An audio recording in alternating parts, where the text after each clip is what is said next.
Hello everybody, my name is Richard Shreve from Labeline International, and I'd like to welcome you all to the second leg of the Biennial Dangerous Goods WebShow. So on behalf of our Managing Director Keith Kingham and all at Labeline, I'd like to thank our sponsors and contributors, without whom of course this event wouldn't go ahead, and IATA are our primary sponsor for today's event. My colleague Jocelyn Dropper will be handling all your technical questions, and if you do have any technical questions, please use the control panel on your right. At the top of the control panel you will see an orange box with a white arrow that will minimize and maximize the control panel window, and further down is the questions box. Now that can be used for not just technical issues, but also if you have any questions for the presenters during the course of their presentation. We will deal with those questions after the presentation has been delivered, and any questions that we don't have time for, we will be able to get email responses and we'll post them on our website afterwards. The event is being recorded and will be available from the event page of our website after the event. So thank you very much to everybody, wherever you are in the world, for attending this event. And without further delay, I'm now going to introduce our first speaker, who is Scott Dimmock. And Scott is from DGOT, and he will be talking about competency-based training solutions and online training.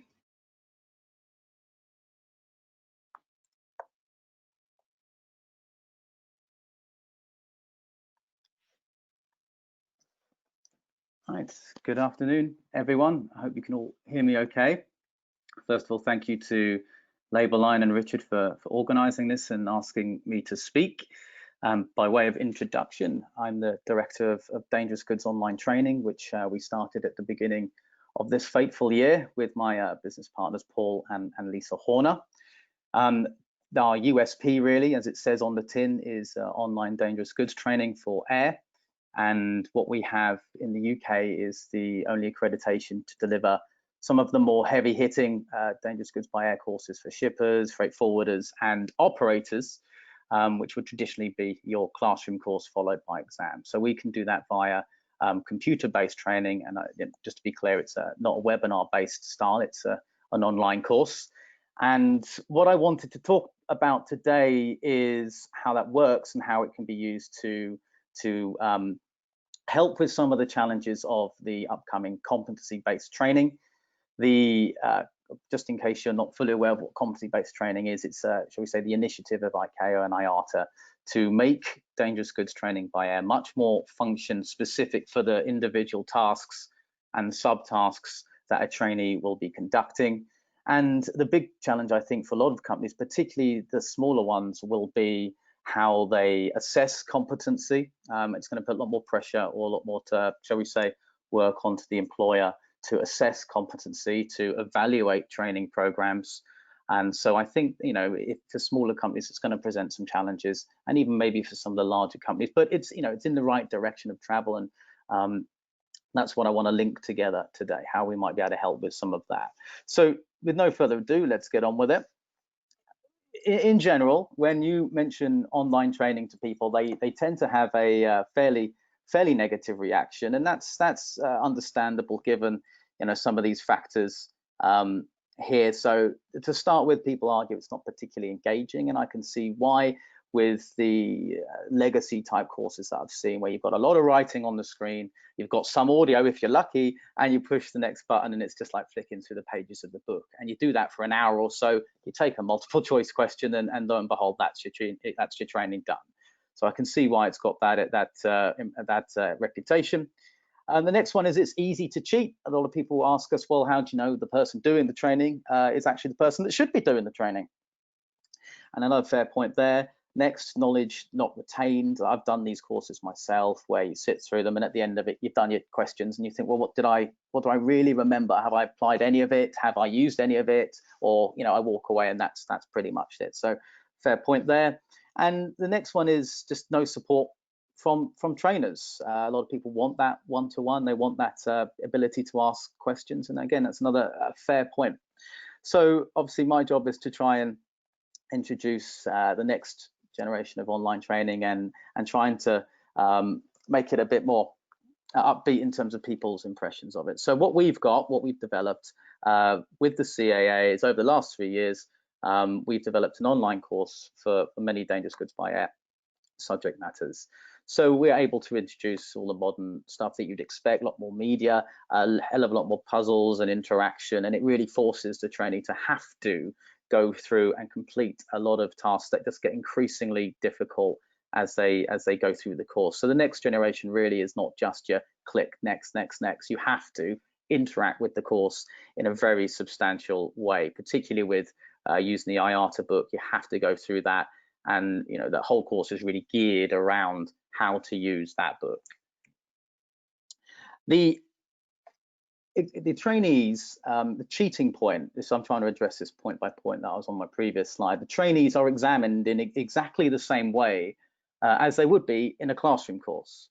So what we have been doing is the trainees will complete their training online, and then they go to one of our scheduled examination centres around the UK, where we hold the exams, and they show their ID, and they'd sit an invigilated exam in exactly the same way.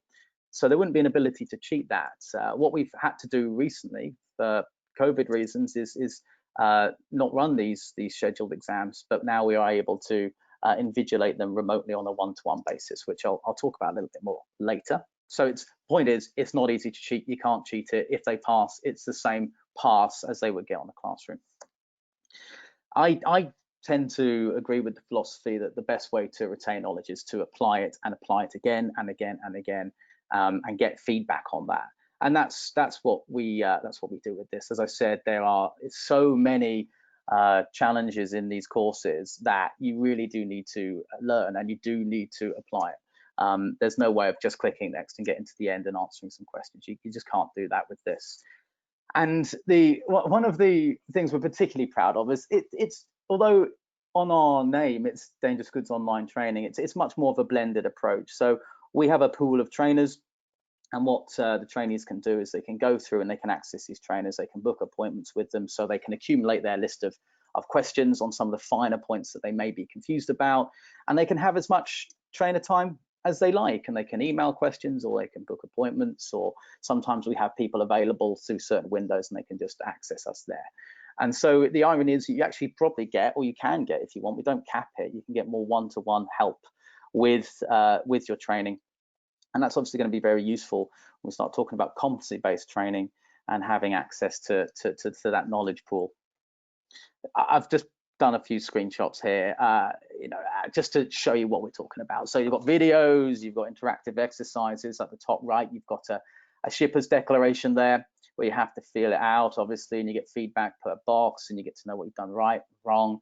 You've got a marking and label exercise, set of diagrams down there. I don't think it's rendered itself particularly well here, but you get the idea there. And we can be very colorful with our examples, and this is what I set out to do 3-4 years ago. I mean, some of the courses I've been on with trainers, some of them are excellent trainers, of course, and some are a little bit drier in their delivery. And the worst ones I go on sometimes are just sitting in front of a book for 3 days and turning pages and reading paragraphs. And personally, I like to see more visuals and bring it to life a bit more. So we do a lot of this throughout the training, and hopefully that helps people visualize and sink in a bit more rather than just reading the regulations. The CAA, how did they approve this? Well, they were very diligent, fine-tooth comb, and some of the quality assurance that they instilled in us was that the course has to be tough. And what we added was that the trainees have to achieve 80% with our online course before we even open up the option to do the exam. And it's a tough course. I mean, if anyone but a trainer, I'd quite happily write a check for £100 to anyone that can get 100% online, and I'd honour that, and it's going to be recorded. So Richard, you can help me to that. But you have to go through the modules and get 80%. Otherwise, you haven't got the required level of knowledge competency. And that gives the trainees the ability to go through them as many times as they like. and they often will if they really want to, you know, up their knowledge. And there's no limit on that, there's no cap on that, and there's no cap on how many times they can ask us questions. You know, when we get to a critical mass of people using it, we can have more trainers helping and supporting the trainees. This is one of our pieces of secret sauce, the data-driven feedback element of this. Because of the nature of what we're doing, we're able to capture massive amounts of information about how the trainee is performing throughout the course, and we're able to offer help in certain areas. And we also take a lot of effort. We put a lot of effort into capturing how people are doing during their exam, after the exam, and what questions have they got wrong or right. So this all feeds back into the system, and we're able to iterate through improved versions of the course. So the course tends just to go in one direction in terms of the quality. And this is where I can really start to dovetail into the benefits for competency-based training and the employers. Employers, small and large, will have to evaluate and assess the training program that they have put their trainees on. And by doing this, by working with us, we can provide, you know, so much data as to how we have responded to the trainees and how the program has been improved. So the data element of this, I think, is our secret sauce. And you know, we also want to develop tools that help the employer deal with the training needs analysis as well, which I'll mention at the end. So when someone finishes exam, we are also able to give tremendous amounts of data back to them where they need to improve. If they fail, which is getting less and less and less because the course is getting better, we're able to keep access to the course for no cost. We're able to give them tremendous amounts of feedback, and we also give them access to the trainers without any cost, extra cost as well. So we really do want to support trainers in a much more blended way. Okay, so people ask me, I just very briefly on this, it's a subject I'm sure we're all sick of, but people ask me about this, what has it done? Yeah, well, it's been good and bad. We've had to change, we've had to cancel all our scheduled training, scheduled exam centres, which has been a shame. But it did make the CAA consider how can we examine the trainees if they need to do an initial course. How can we offer that out there to the dangerous goods world? So they permitted us to hold invigilated examinations on a one-to-one basis, and we were proudly the first to get that. And so what it means is that we'll effectively, in a very secure way, send you a paper, and the paper will be completed whilst being video conferenced, watched on a one-to-one basis, with lots of backups, lots of extra security measures in there, and then the paper's picked up and marked that way. So you're still doing the same thing. But that was what came out of it. And it has helped a lot of people in various different locations do these tests. So you might get a pilot in Germany that goes in and out of the UK, and they want to complete the UK course. And we've had a few instances like that where it's helped people in very remote places do the whole thing where they're at, and in their own time, redoing it and improving their skill set as they go. And the pass rate has been very positive, simply because we can react and respond so quickly to areas that need addressing. Now, to bring this all together, now you understand hopefully a little bit more about how the online training aspect works. How will it be useful for some of the challenges of competency-based training? Well, as I mentioned, the idea of competency-based training is to be much more specific, much more tailored to the function of the trainee. So the employer has to conduct a training needs assessment or analysis, sorry, and they have to assess exactly the best learning path or training for the trainee. Now, the IATA categories on table 1.5a have always been a guide. It's always been the case that the trainee should be trained commensurately to their role. But what this has led to is a lot of open courses, which I completely understand why they exist and they have their place, but a lot of open courses covering all and sundry and all size fits, all for one sort of course, all size fits all style course, and that doesn't really track with the objectives of competency-based training. So that does create challenges for the training companies and challenges for the employers, particularly for the employers, because they are the ones with a lot more responsibility on their hands. Now, previously, they could just send the trainee away to this training course. Yes, it's one size fits all, but it does the job. Trainee comes back, job done compliance-wise. Not so much anymore. The employer needs to design a training needs analysis. They need to assess the training program. They need to continuously improve and make sure competencies are as they should be. So there's a lot of work for employers there. That can be challenging for small companies. But what we can do with online training, I've already mentioned sort of the data feedback and how we are demonstrating a continuous improvement in the course materials and training program. We can design very bespoke learning paths for trainees. We don't have to be a one-size-fits-all course. We break it down into bite-sized subject matter. So you could have a trainee that starts their role and they're marking and labeling dangerous goods consignments, and they do the course specific for that. They take the modules they need to get exactly to that level of knowledge competency.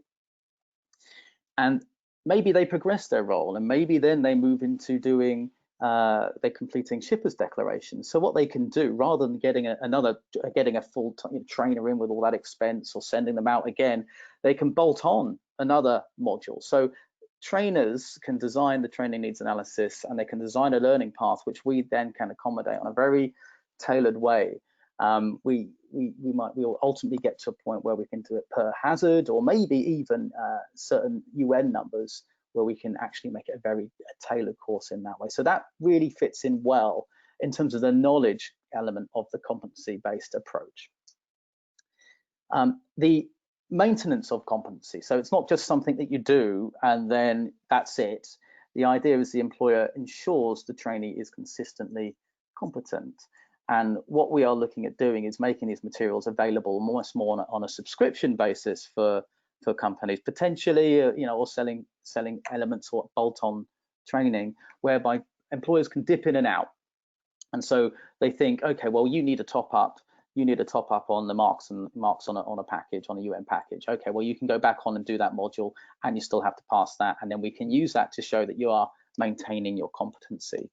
So that's a big thing that we can do. Rather than having to recruit the services of a trainer, you can top up with what we're able to provide all year round, and it's constantly updated. The regulations are updated all the time, and that's what we will do. So it can be used as a source, if anything else, to update yourselves of any changes that may have come in. But there's still going to be the need for companies that might need some consultancy and help designing the training needs assessment and competency assessment. How are employers going to assess the competency of their trainees? So these two things will link together. So you've got the knowledge aspect of the competency, but then we can also help with various ways to test the actual skill set competency of the trainees. So to summarize, really, yes, we've got the online training, but where it lends itself to the, shall we say, the future trajectory of dangerous goods training, it's really threefold. It's the tailored learning paths with bolt-on elements and refresher elements anytime available. It's the maintaining of competency, so and continuous improvement aspect of the training, and it's the ability to provide data to employers that enables them to demonstrate that they are assessing their training program. So a lot of that relies on the employer being able to demonstrate to the regulator that they are adhering to all of this. And I think our blended approach as well feeds into what IATA recommend. They want a blended approach to training. They want some online, some maybe webinar, some maybe face-to-face, but we can certainly help with the elements of the online and the competency consultancy on that basis. So I won't blather on anymore. I'll ask if there's any questions at that point. So I will stop as I agree to stop screen sharing so I can see people. Hi Scott, thank you very much for that introduction. That's to online training, and a lot of people would not necessarily have been aware of the fact that this is available. It's also available through Labeline. We are your reseller for these courses, and CIA accreditation for these sorts of things, as you said earlier, very new. So that's brilliant. I do have a couple of questions for you. Do you cover Scotland for your exams? I'm looking to become an approved trainer, and we have a lack of training in Scotland, and would be interested to hear more about your options up here. I guess Did you you're say going to talk about the online training, the online exam invigilation, but that is the question I've got, so over to you. no worries? Did the person say they are an approved trainer, or they're trying to become? I am looking to become an approved trainer. Right. So are we able to provide the training in Scotland? Was the ultimate thrust of that, is what I took away. So yes, the training can be, the online training can be consumed anywhere, and we can support anyone anywhere. Do we have scheduled exams up there? We didn't actually at the time of COVID coming along and shutting all of that down. So we had scheduled exams in the major airports: Manchester, Heathrow, East Midlands. We had, I think the first north we had was Newcastle as well. But it's an expensive thing to have, that portfolio of infrastructure there, with invigilators that we've trained up. So we didn't have one in Scotland. That's not through, we didn't want one, we absolutely do. And in time, when we go back to that system and have hopefully the same system with remote invigilation, yes, absolutely, we will want a exam centre up there. Okay, in the meantime, of course, the online invigilation can be taken wherever you are in the world. Absolutely, it can be anywhere. It can be anywhere. But the thing is, there is the cost element as well, because it's one-to-one, the way it's invigilated, yeah, which is great. It has to be that way. But if you can fill a room full of people taking the exam at the same time, we can lower the overall cost a lot more. So there is that. You know, if we can get a lot of people in one place, you know, a place, you know, an airport, for example, then that actually works out economically better for the trainees as well, because we can lower that price. Okay. Yeah, but currently it's a fixed price, and that's available as you can see on our training pages.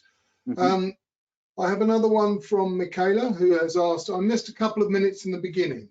So the question is, does the DG online training include radioactive accepted package training?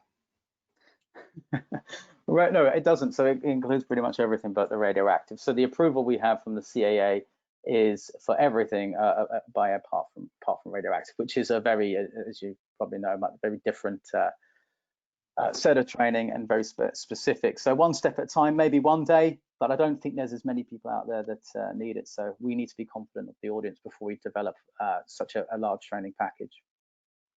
Okay, that's the same question I actually got from Kerry Ross as well.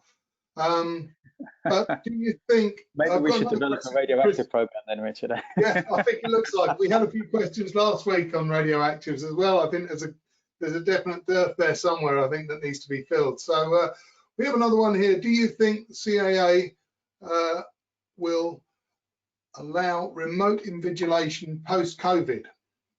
I think that's a great question, because we would certainly, I mean, it's been brilliant for us and it's been brilliant for people in very remote regions, and we've approached them and asked them that very question, and what they've said is if you want to keep doing that, what we'd like you to do is obviously pay for your own paper to be created, and so then that limits the risk. So my answer would be yes, it will be, but we've obviously got to do a lot of work to create our own paper, and a second paper as well.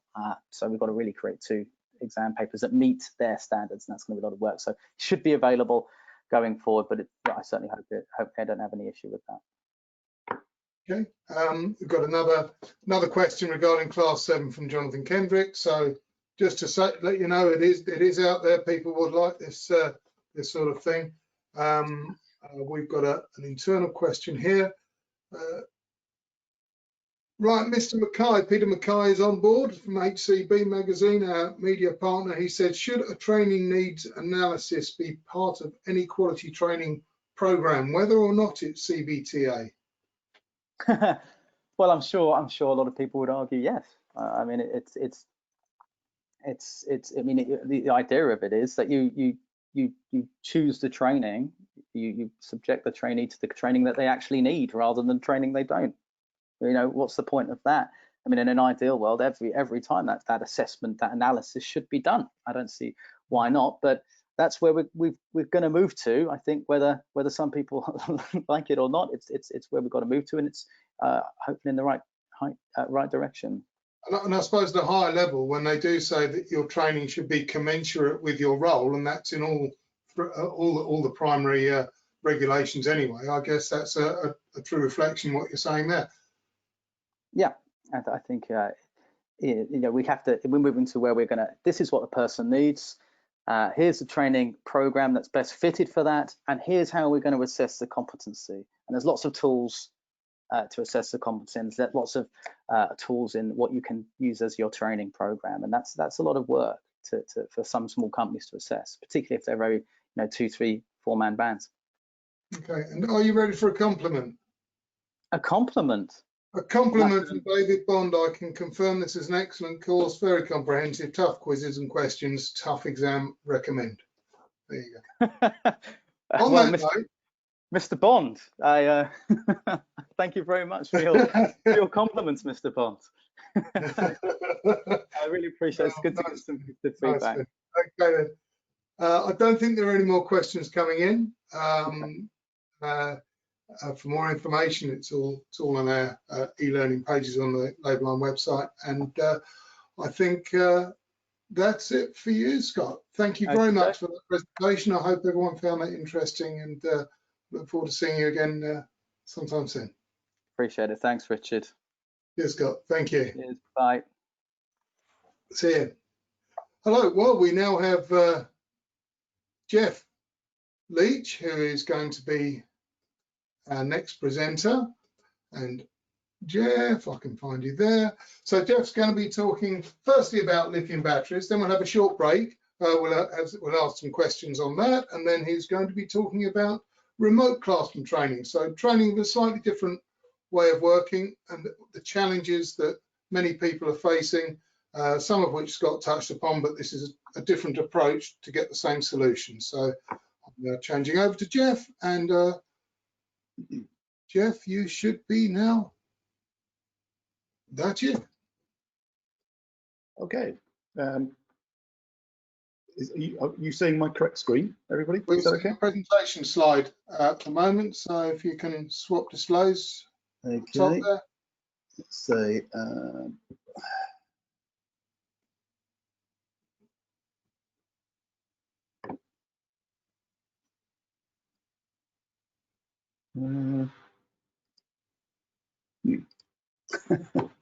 It seems to be happening here. Then it worked okay earlier, didn't it? Mm-hmm. Let me come out of that for a moment. Or if you've got two screens open, unplug the other one.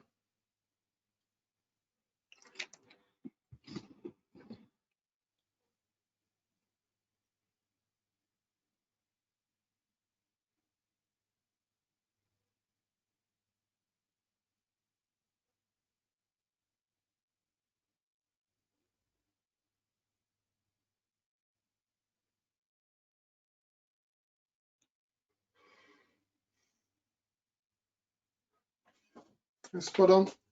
Thanks, Jeff.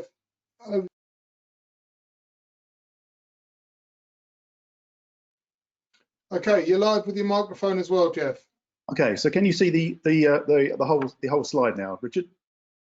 Everything's perfect. Thank you. Okay, great. Okay. Good afternoon, everybody. I'm sorry about that slight hiccup. So Jeff Leach from the Dangerous Goods Office Limited.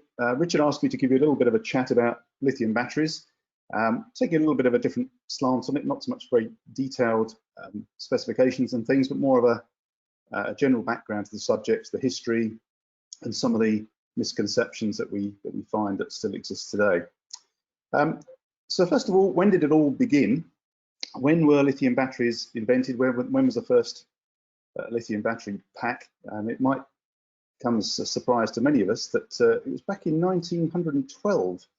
There was a first attempt at a lithium. Jeff, I'm going to interrupt you. Jeff, we've not got the full screen. We've just got half the. Okay. Half, we've got a few. That's it. Just need to get that in slideshow mode. Okay, let's try that. How about? Then we've got the Mac Mountain. How about that? Not yet. Not yet. Yes, spot on. Yes. Okay, carry on. Okay, what could possibly go wrong? Okay, so when did it all begin? As I said, we were saying that the first lithium battery packs were in 1912, would you believe? And there's no truth in the rumour that Richard Shreve in 1913 started advertising training courses. So they've been around for a little while, but not really commercially available until 1970s with the lithium metal batteries. So these are the batteries that once they're spent, we dispose of. 1980s, the lithium ion batteries, which are the ones that we typically find in laptops and mobile phones and things that we can recharge. So we see there that we've got two types of lithium battery, but hopefully at the end of this presentation, I want you to think in a different way about the two types of lithium battery that exist. Now, of course, we've come to rely on these, that they're fantastic inventions. Where would we be without our phones and our laptops and our tablets and things like that? They really are great, but they do have a bad press, very, very unfairly, I would suggest. A lot of it is due to misconceptions. But some of the sort of more publicized incidents don't help to put people's minds at rest. This is now I'm not sure that this is going to be particularly good in sharing via this platform. You may have to find it on YouTube. This is an apartment in Beijing where somebody's got a lithium battery powered scooter that's on charge, and you'll see what happens. You might want to just watch the reaction of the dog.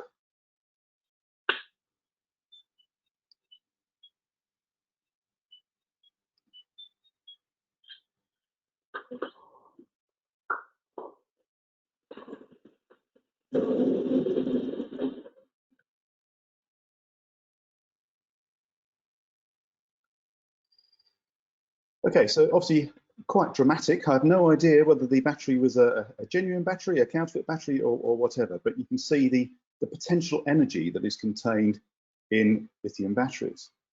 So when did we start getting a little bit, if you like, when did the world start waking up to the potential dangers of lithium batteries? Well, back in 2006, a UPS freighter had an in-flight fire, landed safely at Philadelphia. The crew evacuated, nobody was hurt, but you'll see the airplane was burnt out. You can see the crown of the aircraft there with holes in the top there.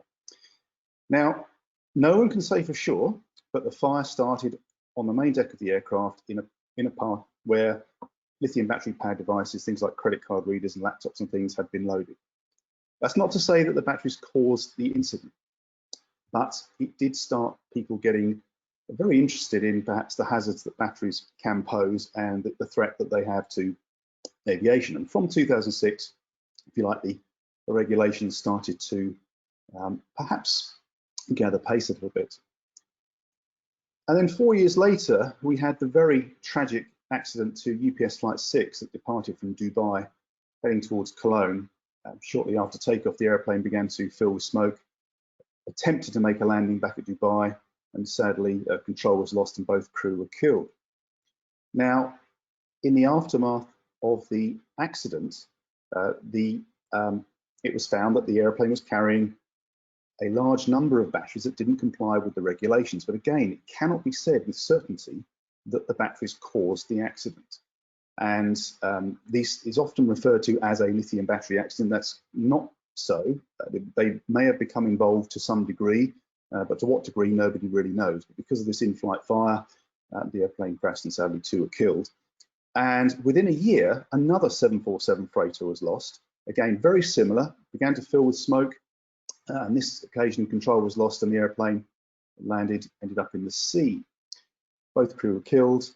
Now, this airplane was carrying a rather large automotive battery, but it had been subjected to all of the tests. In fact, it had been subjected to extra tests. It had been subjected to a penetration test and a chemical susceptibility test, and it had been reduced to 10% state of charge.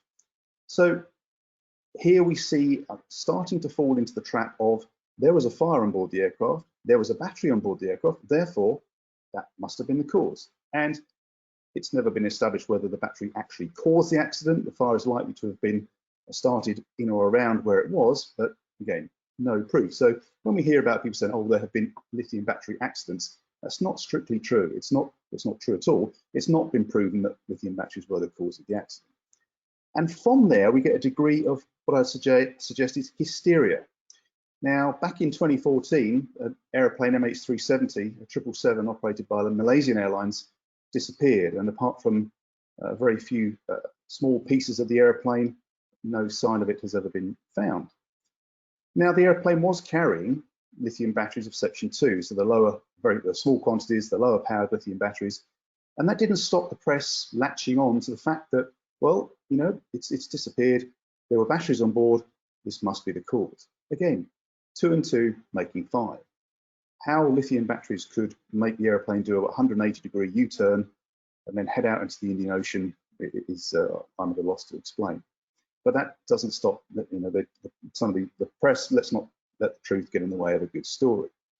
So that was back in 2014, and you'd like to think that perhaps people's views have changed a little bit more after all these are the things that we depend upon, but sadly not. So this year, 22nd of July, this is an Ethiopian 777 freighter in Shanghai, and you'll see that during loading, there was a very, very severe fire. The airplane, I don't expect it to fly again. I'm sure it's damaged beyond economical repair. So this was on the 22nd of July. On the same day, so the airplane was probably still burning, at least it was still hot. On the same day, this was on the internet. Even though it is currently unknown how the fire began, it's raising renewed questions over the acceptability of lithium batteries in flight. How on earth could it raise questions about lithium batteries in flight when nobody had any idea what caused the fire? And it then went on to say that this calls into question IATA support for allowing these batteries on passenger aircraft. And you can see how a view of somebody just completely runs away. We get into almost a, forgive the pun, a thermal runaway of opinion, shall we say, in saying how bad these things are. And I'm sure many of the critics would be the first to moan if their mobile phone didn't arrive quickly, if there was a delay. And of course, what this does, it encourages people to think that we need more regulation. And regulations are not what we need to fix the problem. Now, I'm going to start talking, I said at the beginning, 2 types of lithium batteries.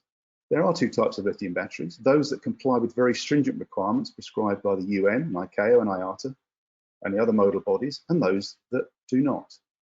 And it's puzzling to me why we treat these differently to, say, I'll use the analogy with bogus airplane parts. And I wrote an article on my LinkedIn when in lockdown, I didn't have much to do. I felt I ought to do something. So I wrote an article about the analogy with bogus parts on an aircraft, which some of you may be slightly surprised and shocked to hear that there is a whole market out there of fake and counterfeit aircraft parts. And they've even been found on Air Force One, would you believe?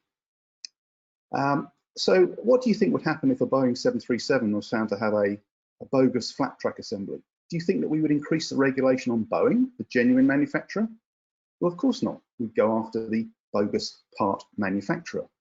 So why then, when we have a lithium battery incident, are people looking to add regulations to the Apples and Googles and Dells and Panasonics, the good guys, the people who are doing all things properly? Why are we treating batteries in a different way? It really is a bit of a conundrum to me, anyway. So that's a little bit about the sort of the hysteria and where we are of sort of the thinking that's out there. I'll just take you through where we've got to with the battery requirements in the ICAO technical instructions. And the first technical instructions, 1982, it was so much easier then. We had two entries, and you'll see there that they weren't in class 9 at the time. They were in division 4.3, and we had lithium batteries which were forbidden on both passenger aircraft, and that A17 was the equivalent to today's A2, which meant that we could put them on a cargo aircraft, but we only needed a state of origin approval. And then you see lithium batteries miniature were pretty much like coin cells, really. And you'll see that A20 actually said they weren't restricted if they're in wristwatches and other bits and pieces of equipment. And actually, Note 401, haven't got those anymore, said about how big these batteries could be. And we'd end up with we'd look at a package something like this.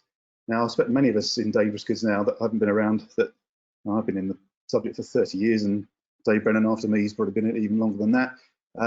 ID 8000 is about the only ID number we've ever known, but of course the ID system was for temporary numbers before the UN caught up with things that identified in air transport. And we had lithium batteries was ID 2294 in division 4.3. So your package would have looked something like that, which of course is quite different to what we have today. In the 89 and 90 technical instructions, we then started to get, it was recognised that we have lithium batteries contained in equipment. So And also we had liquid cathode and solid cathodes. We haven't gone yet to lithium ion and lithium metal. We had these liquid cathode and solid cathode, and you'll see that the liquid cathode ones are forbidden on passenger aircraft, but the others, the solid cathode, were continued to be allowed on passenger, both obviously allowed on cargo. And then in the 2001-2002 TI, we end up now with class 9, and we've got these UN numbers 3090, 3091, where we've got the batteries packed with equipment entry as well. This is the introduction of this new entry, but still no distinguishing between lithium ion and lithium metal. They were just lithium batteries. Distinguishing between the chemistries didn't come along till 2013, 2014, when we have now lithium ion batteries and then contained in and packed with equipment. And you'll see 2013, 2014, we can put lithium ion batteries on passenger aircraft as we could lithium metal at that time. So we've got two different chemistries, and recognizing that you have standalones and also contained in and packed with equipment. Move forward to 2015 and things start to change a little bit, because now, after concerns raised, partly because of the incidents and accidents that have been seen, it was decided that lithium metal batteries, which are recognized as having perhaps more energy than the lithium ion batteries, it was decided that they would be forbidden on passenger aircraft. But at that time, lithium ion was still allowed on passenger aircraft, but that all came to a stop in 2017 and 2018. So what we've got now then is in ADR, we have 1 page of packing instructions, and of course we have special provision 188.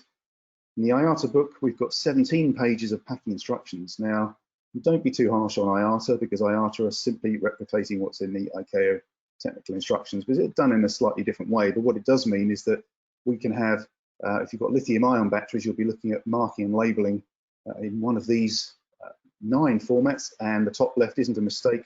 Yes, there is a way of shipping certain lithium ion batteries and lithium metal batteries when they're contained in equipment without any marks and labels at all. So you've got 9 permutations for lithium ion and 9 also for lithium metal. Now, as I talked about the very stringent requirements that are in place with ICAO and the UN and IATA, I'll go back to what I said earlier. Those that comply and those that don't will not have been anywhere near the testing regimes that are prescribed, which we'll touch on in a moment. So, as I say, what I want you to think about really is not only that there are 2 types of battery in terms of lithium ion and lithium metal, rechargeable and non-rechargeable.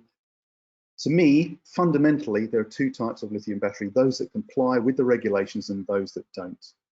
And invariably, it's those that don't have been responsible for the incidents and accidents. So please don't let us, or don't let the compliant batteries, if you like, and the people who are doing the things right, why should they have increased regulation because of incidents and accidents that have occurred with the non-compliant batteries? And I would say that, you know, we know that these batteries come from certain parts of the world where it's not seen as a big deal. A counterfeit battery is not seen as a big deal. It's just something else that is like reverse engineered. But of course, unlike certain other things that people may purchase, lithium batteries really do have the, if they're not manufactured properly, do have the potential to have a catastrophic effect. I'd like to debunk another thing. No lithium batteries are non-dangerous. The number of times I see safety data sheets, which of course aren't even required for articles, but they'll say non-dangerous in accordance with Special Provision 188. All lithium batteries are dangerous goods. They are just regulated to a different degree. The lower powered, smaller batteries are still subject to testing and manufacturing standards and everything else. And so they are all dangerous goods, and they all require testing to some degree. Now, relatively new, that requirements that manufacturers and subsequent distributors must make available a test summary as per the manual of testing criteria. On our courses, and I'm sure other trainers also emphasize this as well, people shouldn't be signing the shipper's declaration unless they know that everything is compliant. When somebody signs a shipper's declaration, they are confirming on behalf of their company that every aspect of the shipment is compliant. So when they're signing the document, they are confirming that their batteries and cells perhaps have been manufactured in accordance with a quality management program and they have been tested according to 38.3 testing of the UN. And I'll give you an example. On one of our courses, one of our customers went away, asked the question to the company that they had been supplied with by batteries for 3 years, seeking confirmation that their batteries were 38.3 tested, and the answer came back that no, they weren't, and they didn't want to be asked again. So for 3 years, our client had been signing the shipper's declaration and the assumption that the batteries had passed 38.3 tests, but they hadn't. So it's not always, these batteries that people may think are compliant maybe aren't. And so this is the test summary. So this is the information which has got to be made available by the manufacturer. And I know that in some parts of the world, it has been quite difficult for people to get hold of this summary. But the requirement is there. And as I say, we shouldn't be signing these declarations until we can satisfy ourselves that our batteries have been tested appropriately. So there you go. This is just a sort of a thought-provoking, hopefully, a little presentation, not too technical, but I do, the opportunity I get is to debunk some of these misconceptions about lithium batteries. They do have a bad press, but the ones that comply with the regulations haven't caused any problems. We rely on them in the day-to-day world. Let's not the bad ones affect our opinion of those. Thank you.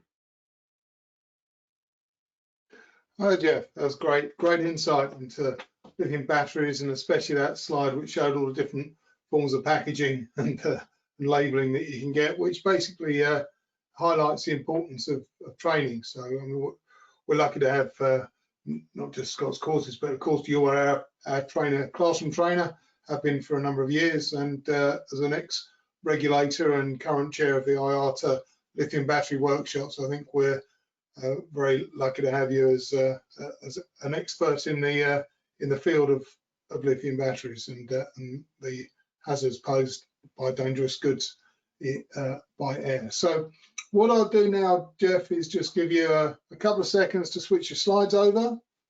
We haven't actually got a plethora of questions, just a couple of thank yous. So if you can now switch over to your next presentation on the remote classroom training. Okay, so let's hope this goes a bit smoother than the last one. All good? Okay, so necessity is the mother of invention. So when the world went into lockdown, myself and just about every other classroom trainer thought, what on earth are we going to do? Because we obviously couldn't travel, we couldn't go into a classroom. And so we had to think up creative ways, if you like, as to how to continue training. And the view that we took was that we wanted to continue in a similar way to what we had done in the classroom, but via webinar training. But of course, we had to then consider very carefully how we were going to do that. Now, first of all, we had to consider what platform we were going to use. It seemed, I hadn't used Zoom before. I knew that a number of people were using it. It was quite well publicised. Certainly on the news, you'd see that Parliament were using it, and lots of others. So we took the decision to use Zoom, and I have to say that it's been very good. It presents the slides that the students would see in a classroom. They won't see me obviously physically, but they'll see a little picture of me, a little thumbnail of me in the corner of the screen. So we took the decision to use Zoom. Now, there are a number of challenges associated with the webinar training. First of all, the logistics of getting the material to the students. So obviously the courses that we run are based on the IATA, well, the air courses are obviously based on the IATA dangerous goods regulations, unlike, for example, ADR, where there isn't copyright protection. You can freely obtain ADR from the UNECE website. You obviously can't from IATA, so we only have a finite number of IATA dangerous goods regulations. So we had to get them out to the students ahead of time with our workbook. That's not so difficult, but the challenge then is to get all of the books back before, for example, if let's say we've got a course the following week, because as I say, I haven't got an unending supply of IATA DGRs. I know Dave's up after me. I won't pull his leg about the cost of DGRs, but of course we've only got a certain number of them. So getting them back, and we try to have an incentive that we would mark your paper on return of your IATA DGR, and that seems to have worked quite well. But that's something we had to think about. Now, again, student engagement. We had to think about how do we engage. It is easy. I'm not going to lie. It is quite easy. Sorry, it's quite difficult, if you like, if you've got perhaps 4 or 5 people. You've got 4 people in different locations. You've got relatively small pictures of them in front of you, and so you have to really adopt new techniques. Continually asking them, have you understood that? Please raise your hand if there isn't. If you've got any issues, and regular practical tests that we conduct. So this is something that we've had to think about. Interruptions. We've had some, very funny interruptions. People are assuring us that well, it's not so much assuring us they're on their own during the course. But one of the things we did notice was that companies will, if somebody is going to a classroom, that person will be taken offline, if you like, away from their normal place of work, and they will be focused for 2 days, 3 days, whatever it is, on the subject. The temptation, I think, for companies, if they're not to do that, is to think, well, they can carry on doing the day job as well as doing the training. And we had a couple of instances where all of a sudden somebody's voice would go to mute, and you'd see they're on the phone, or they're doing emails, and lo and behold, they didn't make the pass mark in the exam. So it's something that companies have really got to take seriously. If they're going to go down this route, they've got to provide for their staff to have the same amount of time, so to be able to focus on the subject as if they were in a classroom. Now, the exam, as Scott touched on earlier, this was challenging because we don't simply just send out the exam papers, because, as I say, Scott had said earlier, how do we know that the person actually taking the exam is the person, are they going to phone up their mates and get input, or going to be a joint exercise? So initially, at least, we came up with a system of an oral examination, which the CAA had used for many years for engineers. So I thought, well, we could apply it to this system. So now the downside is, of course, if you've got 4 people in a classroom and the exam is 2 hours, it takes 2 hours. 4 people on an oral exam, you're now to 8 hours, because you have to do it consecutively. So we did have 1 question per PowerPoint slide, multiple choice, exactly the same exam paper that we've submitted to the CAA for approval. And so we would ask the person to consider the question and then give us their answer, A, B, C, or D, which we would then record. At the end of the course, we would have a completed exam paper. Wasn't popular with students, wasn't popular with us, to be honest. And so we've now gone down the route similar to Scott, with tamper-proof envelopes and monitoring via cameras for invigilation and that kind of thing, which I think people would rather do. But it does provide a means, perhaps if there's somebody in a remote area, it's difficult to get paperwork to, and it has flagged up perhaps an alternative solution. Now, is this the new normal? I sincerely hope not, because and this is only a personal viewpoint, I really would rather not spend the rest of my career staring at a computer screen. My passion is to get out and meet people and train people in the classroom environment, engage with people. But I do see that it does have a role. I don't think that it would completely replace classroom training, but I do see that it has opened up possibilities for people to be trained where, if they're in remote areas, it'd be difficult for them to get back to a classroom. Then I can see that could be considered. Interesting question that somebody asked previously about whether the CAA would allow the remote invigilation of exams go into the future. Well, I think initially their view was that it was a way of getting us through a difficult period, and I'm grateful to the CAA for their understanding and their sort of pragmatic approach. But I suppose going into the future, if it's been demonstrated as working during COVID, then I suppose people could ask the question, well, why couldn't we use it in a post-COVID world? I think that's a discussion that's probably going to have to be had. So anyway, that's what we did. We went down the webinar training method. We have started to get back into the classroom now. Well, that was before, and goodness knows what announcement's going to be made on the news tonight by the Prime Minister. That might stop that again in its tracks. But anyway, that's a little bit of the sort of the way that we handled the training during lockdown. Thanks very much. Jeff, thank you very much. Again, you're obviously doing a great job of telling a story, because not many people have come through with questions. But one thing I would say is that we do have a couple of spaces available on our next lithium battery course, which is the 20th, 21st of October, which I believe is that. Are you doing that one, Jeff, for us? Not sure. I'm not sure if it's me or Ross. So I'll have to check. Okay. Either way. Okay. Well, thank you very much. I'm now going to say goodbye to you and then pass over to Dave Brennan from IATA. Dave, we're delighted to have Dave along.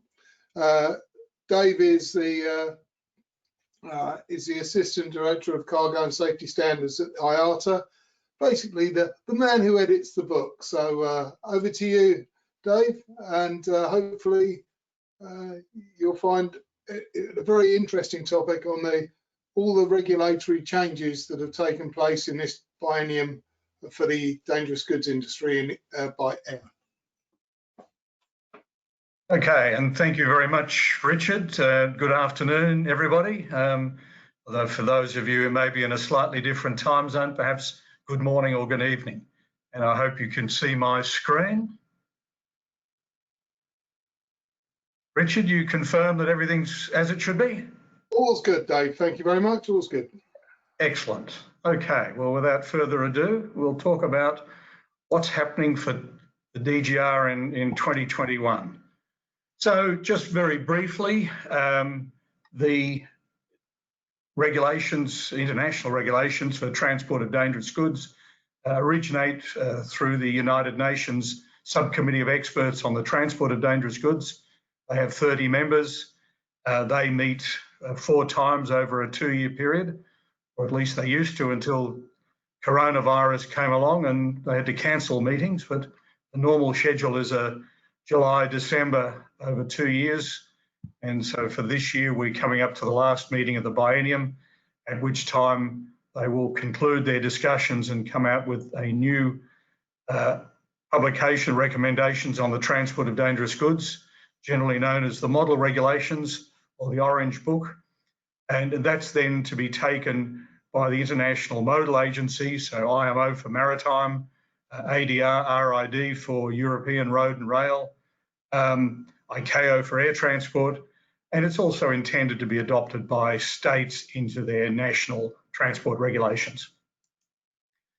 If we look at air transport, it originates with the International Civil Aviation Organization, ICAO, with the Dangerous Goods Panel. There are 18 panel members, 15 nominated by member states, and 3 from non-governmental organisations.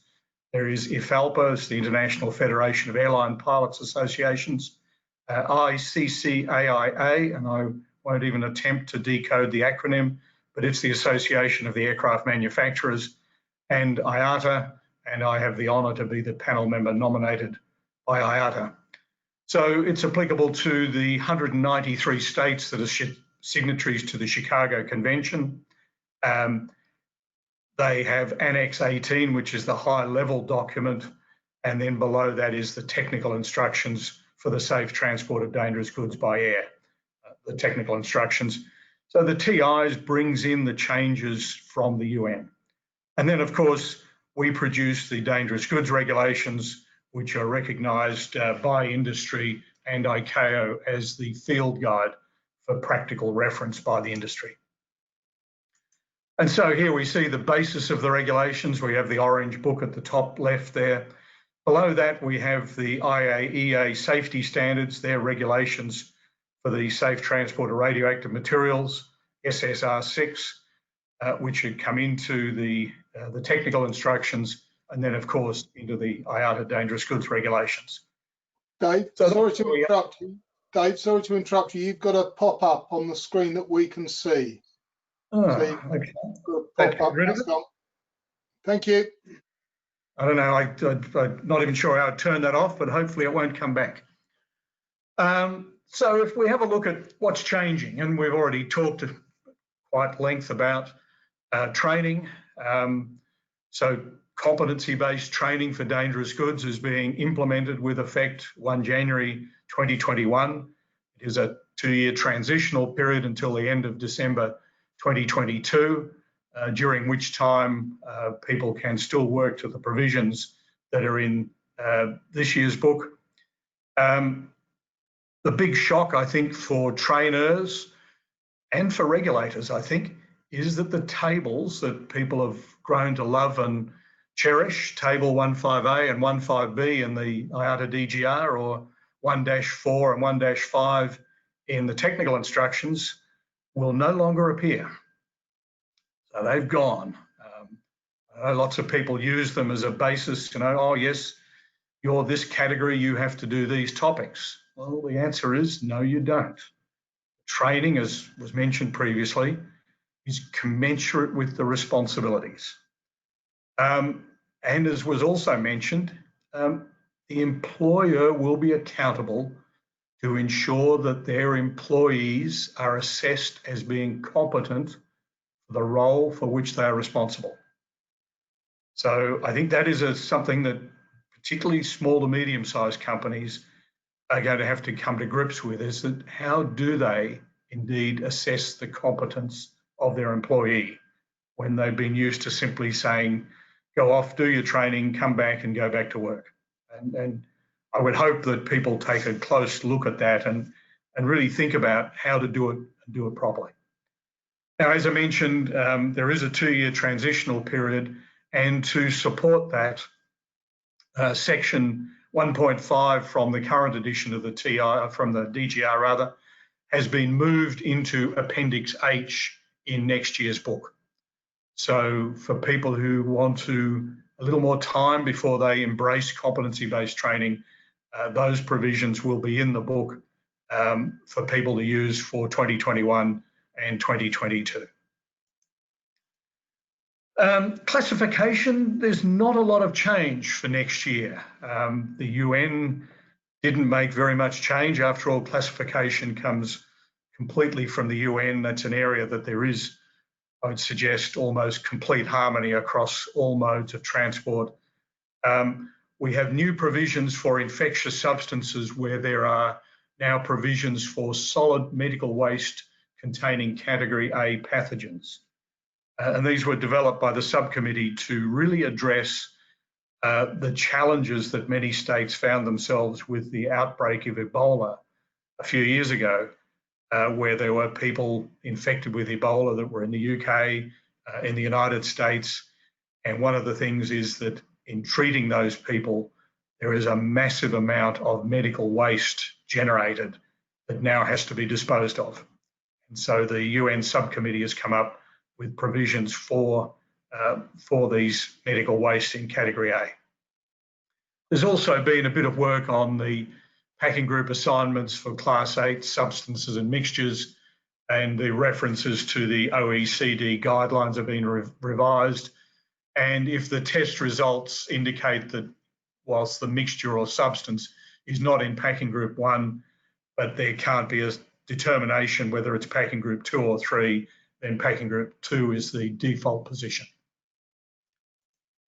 Looking at the list in dangerous goods, once again, not a massive amount of change compared to previous years. We have 3 new UN numbers for explosives. These are detonators electronic. They are I say new, they're obviously out there in use by industry, but they've now been recognised by the UN. They're a much more sophisticated type of detonator, and they've been assigned into 11B, 14B and 14S.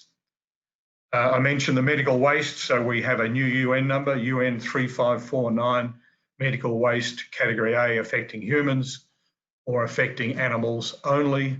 This is solid material. It's not to be used for liquid medical waste. The UN also adopted a new proper shipping name for UN 3363. It is dangerous goods in articles. And initially, the request from a paper from the experts from Germany was to remove the existing 2 proper shipping names, dangerous goods in apparatus, dangerous goods in machinery, and only have this remaining proper shipping name.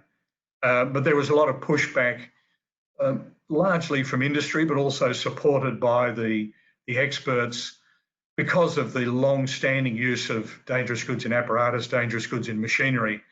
It was felt that those should remain, although the direction that the UN would like the industry to move to is to eventually simply use this single proper shipping name.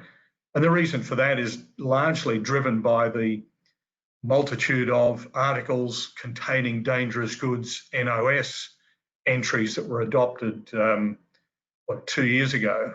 And so they see the analogy in having simply an articles proper shipping name. We have some changes to entries. We've got an addition of the word stabilised to UN 2522. And for air transport, UN 2216 fish meal stabilised. This year it's forbidden. Next year it will be permitted as cargo on both passenger and on cargo aircraft. And the reason for that is the fish meal industry has a need to move samples. They have customers who want to be able to get a sample of the product before they buy a full load, all moved by sea. And obviously being able to move 5 or 10 kilograms is much more efficient through air transport. And so they want to be able to do that. And the Dangerous Goods Panel adopted that. We in air transport changed the packing instruction number for UN 3291, which is for medical waste, clinical waste, biomedical waste, regulated medical waste, which is currently packing instruction 622. The UN assigned P622 to their UN 3549 entry. They assigned P622 to their entry, and 621 is the one that they use for the clinical medical waste. And so for air transport, we've aligned, and it supports that now. We've got total alignment for all of the packing instructions across infectious substances. There is, however, a 3-month transition for people who do need to move medical waste. They can still use packing instruction 622 or show 622 on the shipper's declaration for the first 3 months of next year to ease that transition. Special provisions, as always, there's changes to special provisions and additions. A88, A99, which apply to lithium batteries. A88 is for the prototype or low production run lithium batteries, and A99 is for lithium batteries with a net mass exceeding 35 kilograms. Currently only require approval from the authority of the state of origin. And that was really inconsistent with other special provisions such as A1 and A2, where it is the authority of the state of origin and the state of the operator. After all, it is going to go on their aircraft, and it's believed that they should have a say in it. And that's been adopted with effect 1 January next year. What we've also done in the dangerous goods regulations is clearly identify that the packing instructions shown, if somebody has an approval under A88, then the packing instructions shown on the shipper's declaration must be packing instruction 910. If you read the special provision, it says that it must be done in accordance with packing instruction 910 in the supplement. And yet we've had shippers offer it in 965, which is now no longer applicable. And so that's been brought in to very clearly identify that. Continue along with the addition of the new articles proper shipping name for UN 3363. A107 has been revised to really make reference to articles in place of equipment or apparatus. A145 has been revised. It currently applies to waste aerosols. We've now included waste gas cartridges and receptacles small containing gas. This comes from the UN. And it identifies that if you've got waste gas cartridges that had a division 2.2 gas, these are not regulated where the cartridge has been pierced. After all, you've now just got an empty container that once had a compressed gas in it, and it poses no hazard. A154, this was also revised by the UN, or the equivalent of our A154. It addresses damaged and defective lithium batteries. The UN focuses to really identify what the considerations are around determining damaged or defective. But for air transport, of course, we go further and maintain that these are forbidden from air transport if they are identified as damaged or defective for safety reasons. A201 is an existing special provision that permits the transport of lithium metal or lithium ion batteries on a passenger aircraft. It requires approval from the authorities of the state of origin, state of the operator, and the state of destination, which can be very difficult. And it was brought to the Dangerous Goods panel that there is a need to provide additional flexibility for lithium batteries for urgent medical need to be moved a little easier. And so it was agreed there's a limit of one package on the aircraft, they are Section 2 batteries only, and it still requires approval from the authority of the state of origin, but that's the only authority that needs to grant approval. It is though also the approval of the operator, which goes without saying, but that should offer some flexibility if there is a need for these batteries for, as I say, urgent medical need. One that's going to, I think, challenge some people next year is the new special provision A215. It applies to environmentally hazardous substances, so UN 3077, UN 3082, and it permits the shipper to declare on the document something like environmentally hazardous substance liquid NOS, paint, or perfumery product. So this is where the printing ink and paint industry approached the UN subcommittee to get some relief, because whilst they look to get away from flammable solvents, which have their own health hazards and environmental hazards, ironically, what they end up with is products that are still environmentally hazardous substances. But you end up with a very long and complex technical name that means nothing except probably to the chemist who invented the stuff, and in transport doesn't offer a great deal of information. Initially to the subcommittee, they proposed simply just having it as EHS, liquid or solid NOS, without a technical name. The subcommittee didn't support that position, and so what was agreed was that they could use a listed name as the technical name.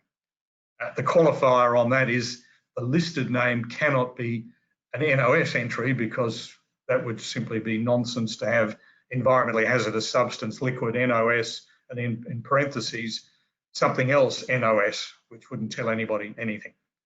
But it could be something like paint, perfumery product, printing ink, adhesive. So there are many options that you may see starting from next year. Into the packing instructions, in air transport, we had in packing instruction 950, which is for vehicles and used to apply for engines and machines, an allowance where the vehicle now, but it did say machines, could be loaded only upright. The fuel tank must be emptied as far as practicable, but you could have up to 1/4 of a tank of fuel, say, where the machine couldn't be loaded other than upright.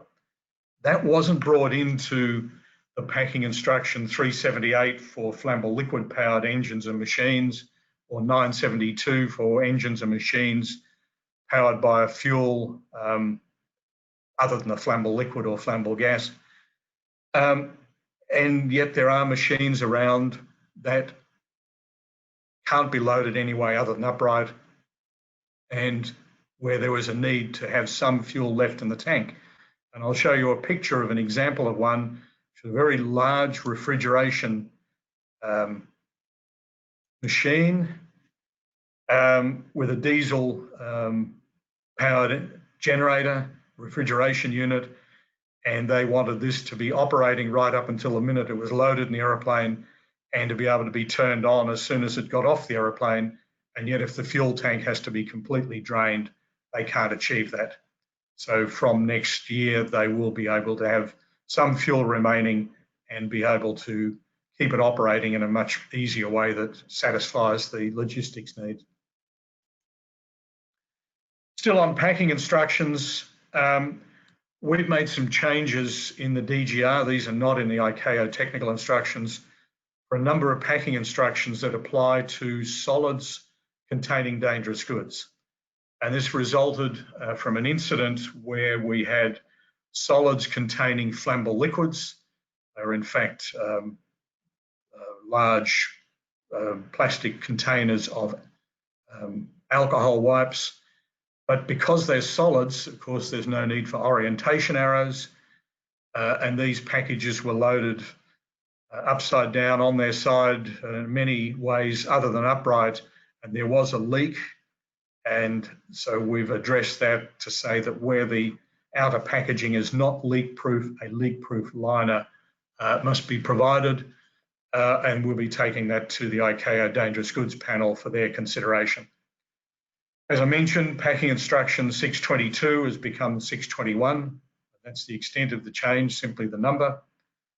Packing instruction 957, which applies to polymeric beads and plastics molding compounds, for some obscure reason, currently only permits single packagings, which is rather interesting, as normally the default is combination packagings and single are the exception. And that's been cleaned up to allow for both combination and single packagings. Packing instruction Y963 has been revised to permit dry ice to be used as a refrigerant for ID 8000 in a shipper-loaded ULD, which is really just a bit of a clean-up. It was an oversight that wasn't there.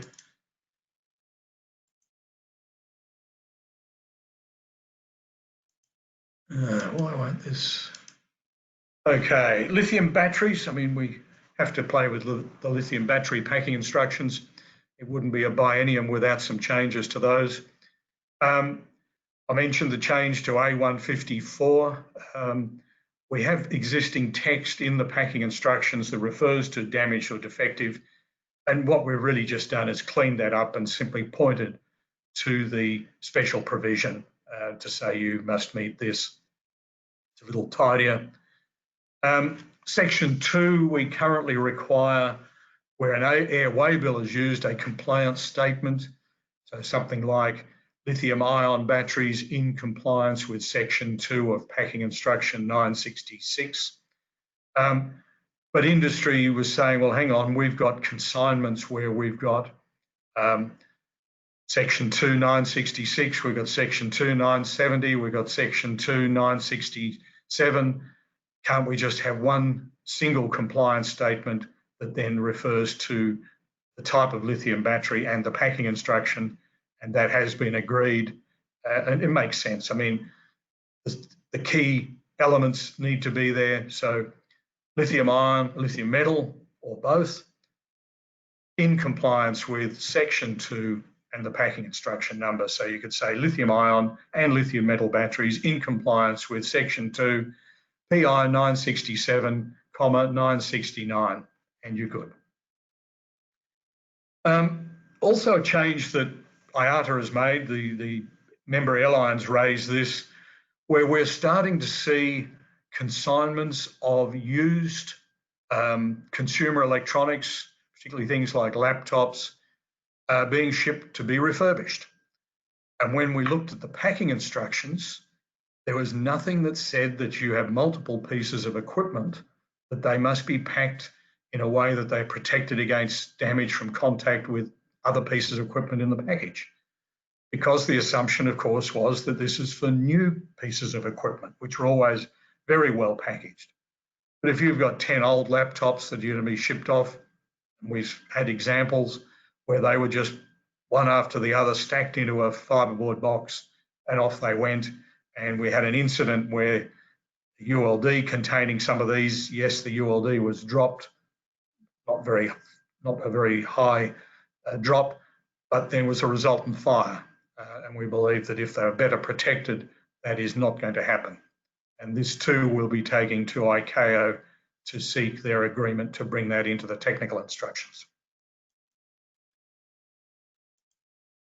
Marking and labelling, there's not a lot there. Really, the only significant change is that we have a change in the design to the lithium battery mark.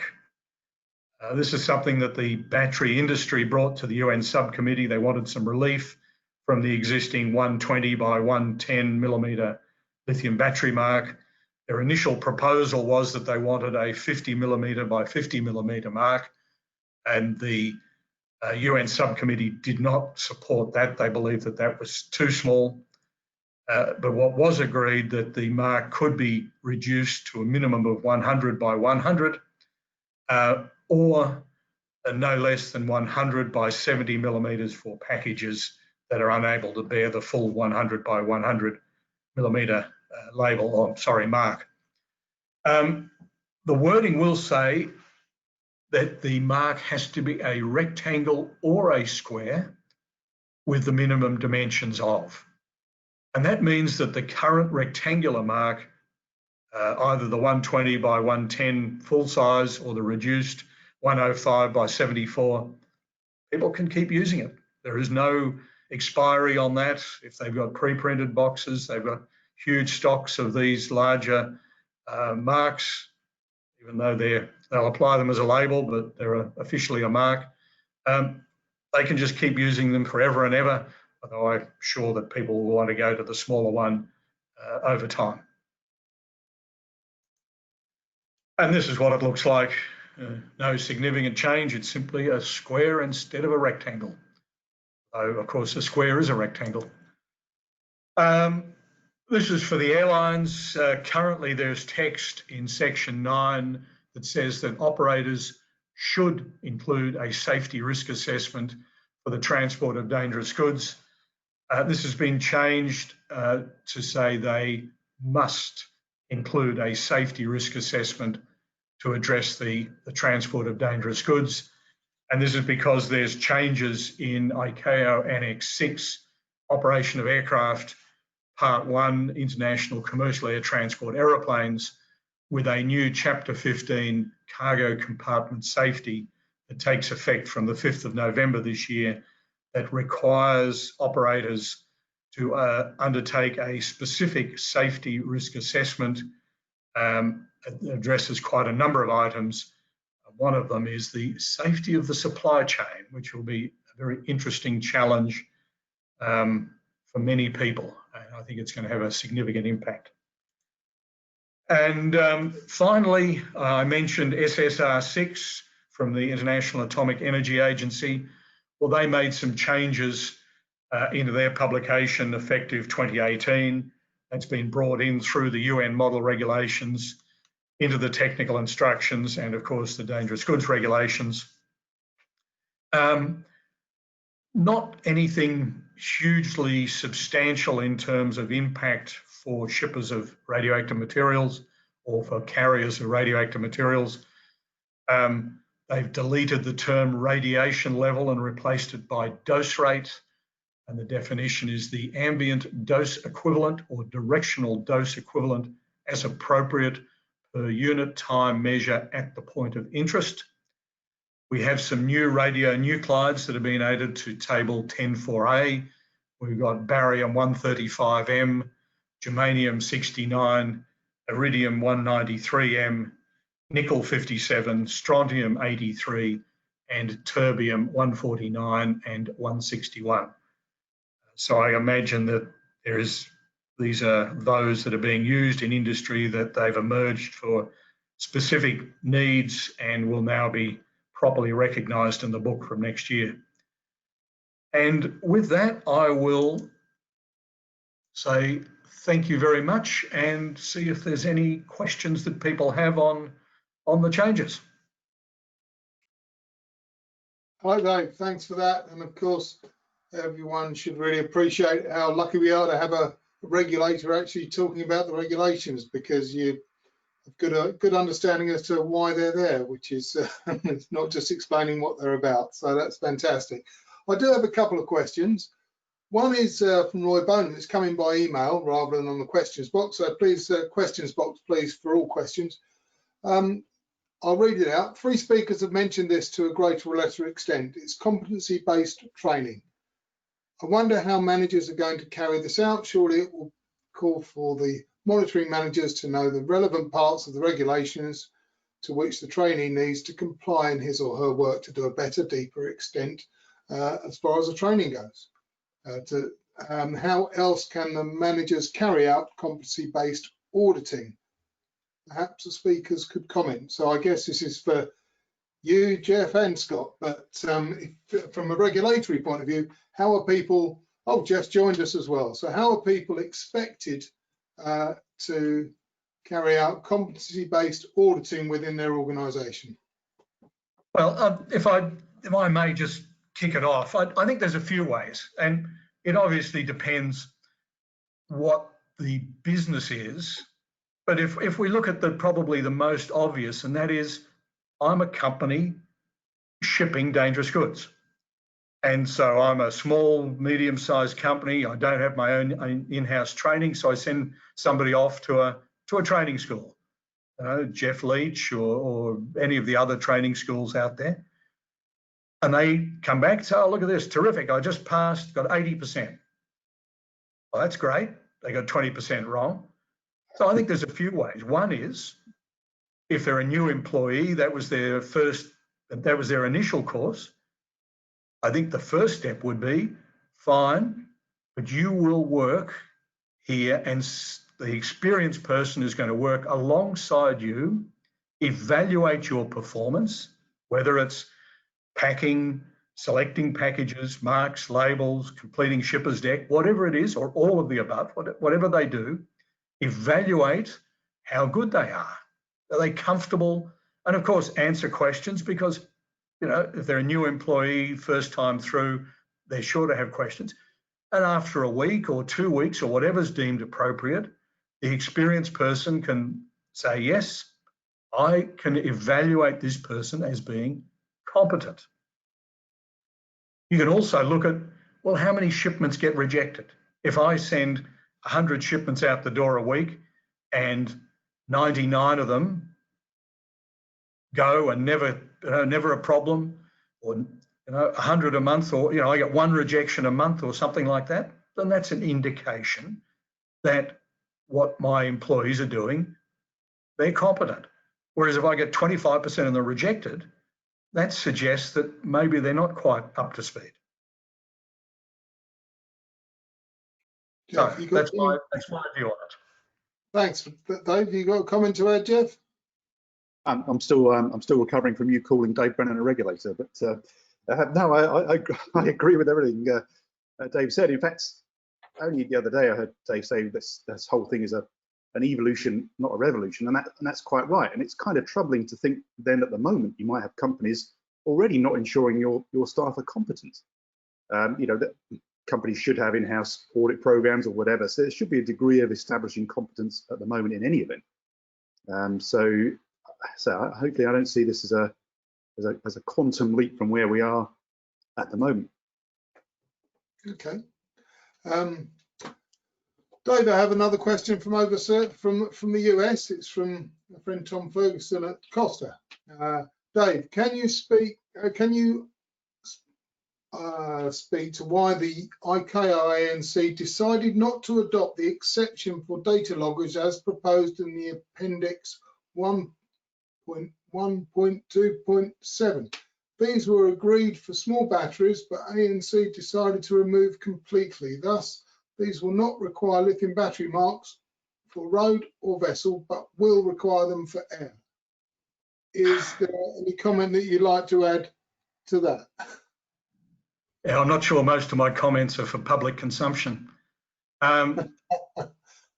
Yeah, and I'll just on that, I'll be quite honest. I'm very, very frustrated at what happened. I mean, the dangerous goods panel spent a lot of time working on developing provisions that satisfied the panel members, and we had a few panel members who were not at all comfortable with the original draft text from the UN. And we spent a lot of time working on it. We believe we're in a position where we had good, solid provisions that would work. And unfortunately, the ANC saw fit to not agree to it.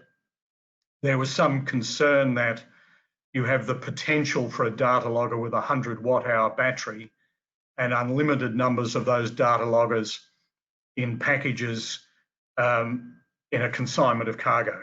And I guess in theory that is potentially possible. In reality, it's just fairyland. However, they didn't adopt it. There is supposed to be some work. There's a new group that's been established, or supposed to be established. They were supposed to have been formed before the middle of the year, and we're here almost the end of September and they still haven't been established. Who were tasked with doing it? I don't know how the hell they think they're going to come up with something that the panel, better than the panel could. I think it's probably fair to say we could change the 100 watt hour for the data loggers down to a smaller number, call it 40 or 50 watt hours. It's not going to give anybody any heartburn. I think the 1 gram, 2 gram for lithium metal is needed because that's, you know, we're only talking AA size cells to get to 1 gram. I would hope, and we do have a ICAO Dangerous Goods Panel Working Group meeting in a few weeks' time. This is something that I hope will be on the agenda, that I hope we can progress, and I hope we can get into effect through an addendum to the 2021 TIs, 2021 DGR before the end of this year. But don't hold me to it. Okay, Jeff, you got anything to add as a former regulator yourself? No, again, just echo what Dave said. I mean, as you know, I mean, I attend DGP meetings on behalf of DGAC, and yeah, it is frustrating because these things are out there now, and as Tom rightly says, we've got this multimodal disharmony now, and there's no need for it. So my only concern, Dave said about an addendum, that would be nice, but of course, ICAO generally only put out an addendum if it's what they call a safety reason. So I fear that they probably wouldn't be open to that, and if they're not, of course, that means another 2 years down the track. So, but we can always live in hope. Okay. All I've got is from Tom Ferguson, excellent presentations. And then one more from Shaham Jakobsen. Why did the training requirements table actually decrease? Table 1.4, what's the logic behind it? Is the intention to transfer execution responsibilities and follow up to companies? So I guess that's a bit of a follow on from what you were saying just now. Well, I mean, part of it was that whilst the tables are there as an indication of what topics, what knowledge people need and what areas should be within their level of competence, it was seen by some regulators as you shall do all of these things. If you are this, then you shall do this, this, this, and this. And if it's not there, then your course was never approved, which frankly is just nonsense. Even though the language in the book clearly says that the training has to be commensurate with the responsibilities. And I'll give an example. I used to work for an airline before I joined IATA. The people that we had doing dangerous goods acceptance, their course did not address aircraft loading. It did not address the information to the pilot and command because they were never responsible for that element of the job. So why waste time training people on stuff that they don't need to know? But that wasn't a view shared by lots and lots of regulators around the world. And so it was believed that the tables were an impediment, if you like, to having training that did reflect the need of the employee based on their job function. Okay, and another one going back to your AP 215, Jeff Morgan from Donata. Yes, can you clarify in relation to the use of flavourings instead of the chemical names? So they're used to using flavourings, all the long names that go with that. Is that a term that can be used now in those brackets? Presumably, I think that's his question. It has to be a listed name. So if it's not a listed name in bold print in the blue pages, it is, well, there's nothing to, I mean, they can still use a chemical name if they still want to call it 1-2 ethyl methyl turtle, whatever it is, that's fine. But they can use a listed name such as adhesive, paint, perfumery product. So it provides the industry with some flexibility. So the word, specifically the word flavourings, if it's in the blue pages in bold, it can be used. If it isn't in bold, it can't be used. Correct. Can I throw a question back at Dave though? Because I can foresee that there's going to be some confusion over this. Because so one of the examples you showed was environmentally hazardous substance, liquid, NOx brackets, paint. That isn't paint as classified in the technical or the DGR as a flammable paint, is it? This is a paint which is a marine pollutant or whatever. So Correct. we're being asked to use a listed name for something which isn't actually the same as what is listed in the table. Correct. Yeah, because I mean, if you've got a paint that's got a flammable liquid solvent that meets the classification criteria of class 3, then obviously UN 1263 is the correct entry to use.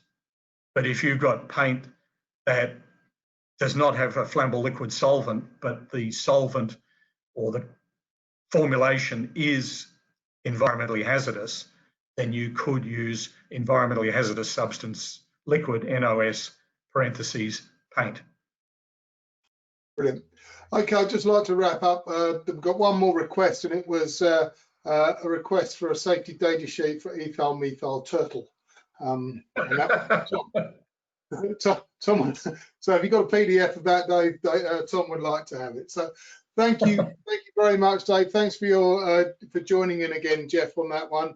I'm going to keep you on screen as a presenter now, Dave, and you're going to be talking about a bit about IATA and the publications. Now, sadly, Nick Coloni, who's the Assistant Director for publications at IATA, is unavailable at short notice to attend. So Dave has very kindly stepped in to round off today's event with a couple of short presentations, which I hope you're going to find interesting about IATA, and then subsequently about the different publications and formats that the regulations are available in. So I'm just going to, yeah, you're okay there, Dave? All good?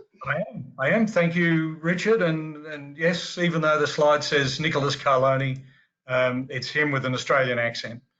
So very briefly, IATA, we're the Global Trade Association for the World Airline.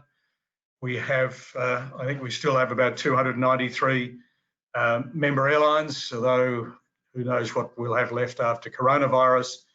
And I guess before March, they carried 83% of global air traffic. And our mission is to represent, lead, and serve the airline industry. So as I say, we are an airline association. We're not a regulatory authority per se. But our mission really is to work together to shape the future growth, safe, secure, and sustainable air transport industry that connects and enriches our world. Very quickly, we were formed the year after ICAO. ICAO was formed through the adoption of the Chicago Convention in 1944. We came together in 1945 to set standards, working with ICAO.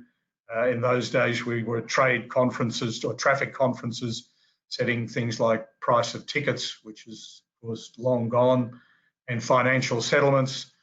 We still do financial settlements, but we also advocate on behalf of the industry. We continue to set standards, and we have a lot of products and services. Not sure whether some of this is still true, whether the airline industry will double in size by 2035. I guess we double from where we are today. It's not very hard. And to help secure this for our members.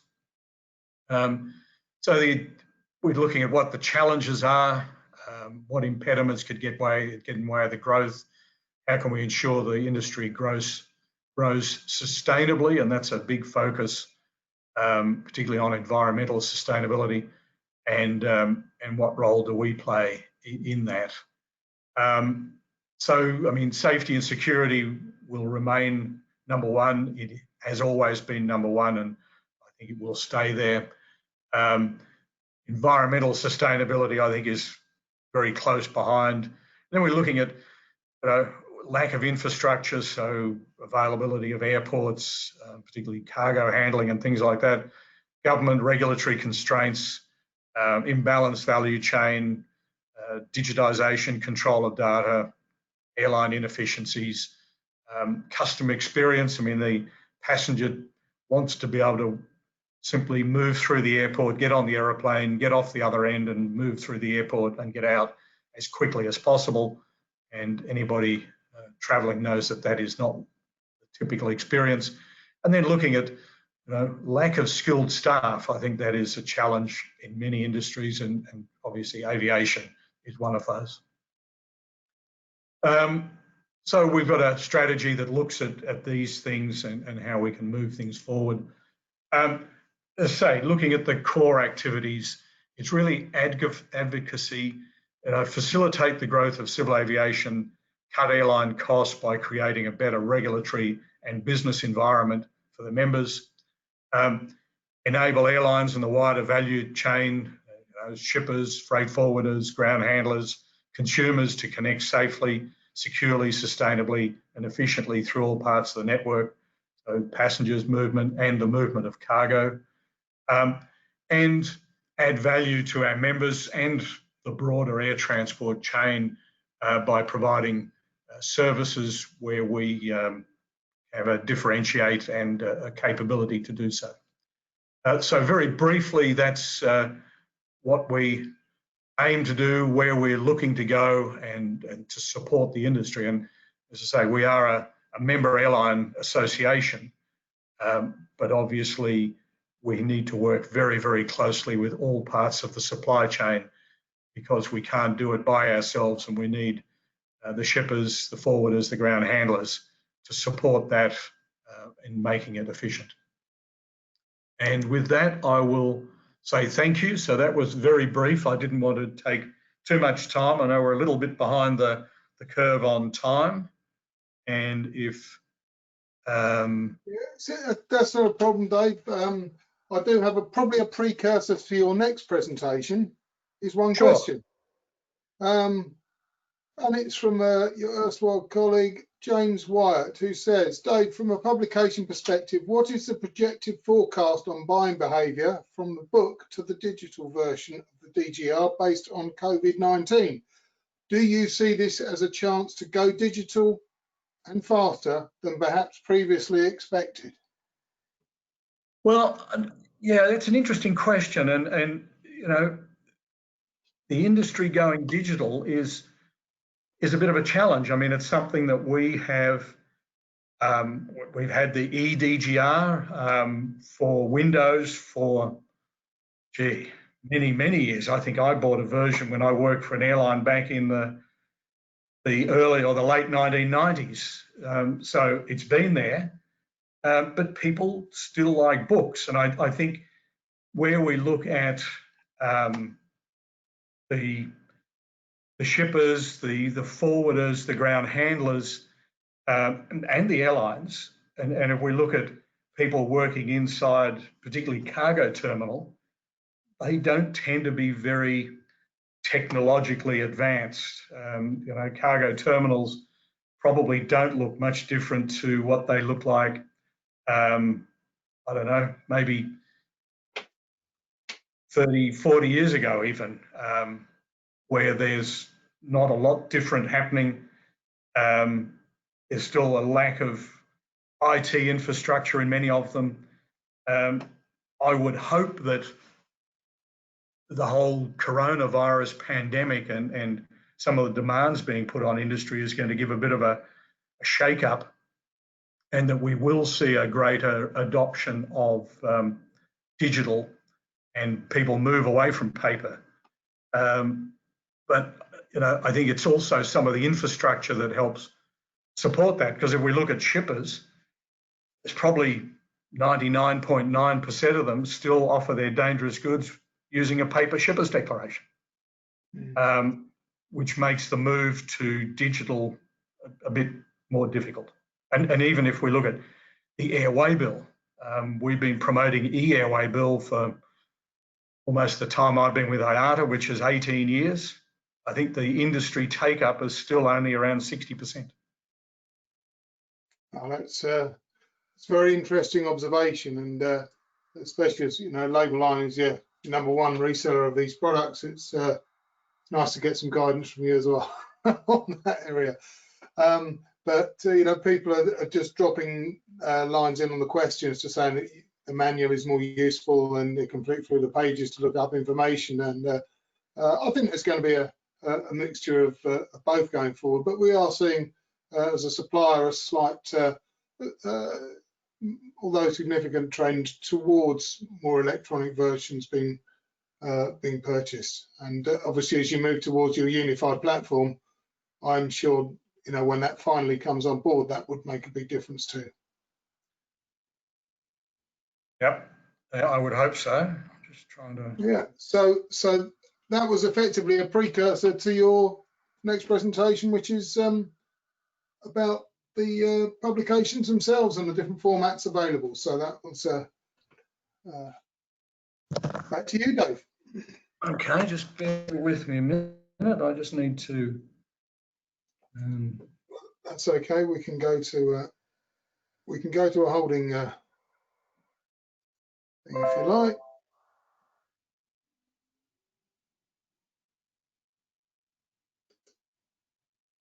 Just need to find the right.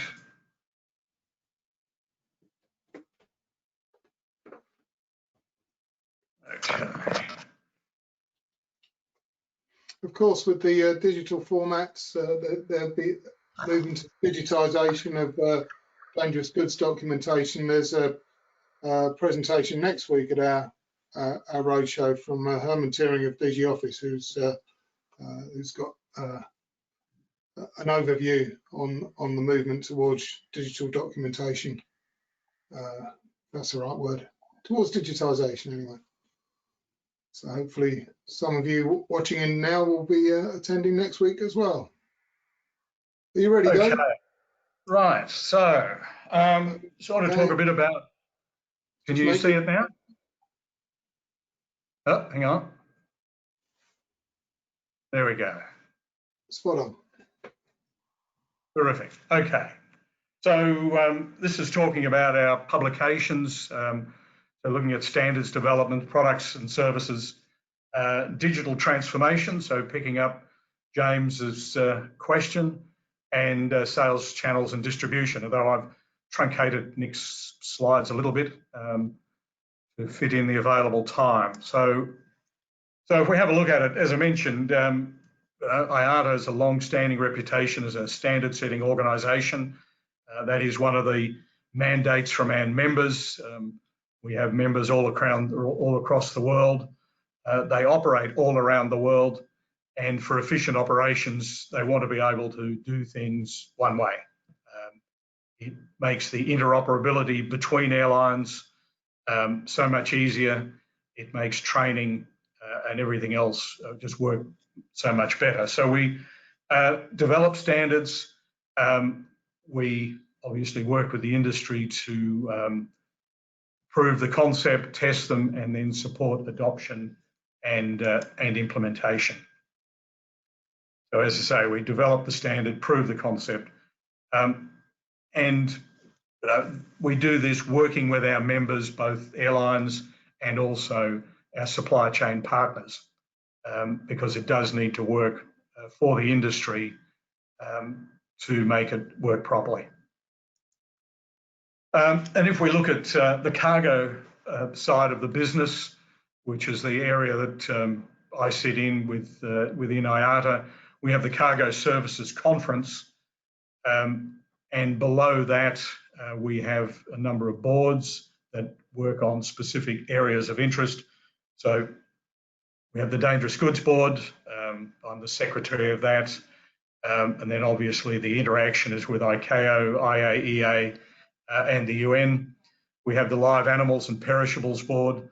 So this is the body that works on the regulations for the transport of live animals, perishables, increasingly time and temperature cargo, so particularly things like pharmaceuticals, which of course are very high profile and very high interest at the moment with the potential movement of vaccines for coronavirus. And they work with bodies such as CITES, the OIE, and the World Health Organization. We've got the Cargo Border Management Board. They work with the World Customs Organization and also ICAO, the Airmail Board, so looking at the movement of postal articles, working closely with the Universal Postal Union and the International Post Corporation. ULD Board, so that's the group that, oops, wrong way. Sorry, press the wrong button there. I'll move on. Throughout all of this, though, as I mentioned earlier, and I'll sound like a broken record, but safety is the #1 priority. Safety in air transport is what we're all about. Yes, we need to make money. Yes, we need to move cargo and people, but we have to do it safely. If we don't, we'll be out of business. And it is the driving force, although very closely behind safety, is facilitation. It has to work well. It has to work properly for the industry to adopt it, and it has to solve problems. So in looking at the product objectives is to disseminate IATA standards that have been defined through the cargo governance structure and developed by the boards for the industry.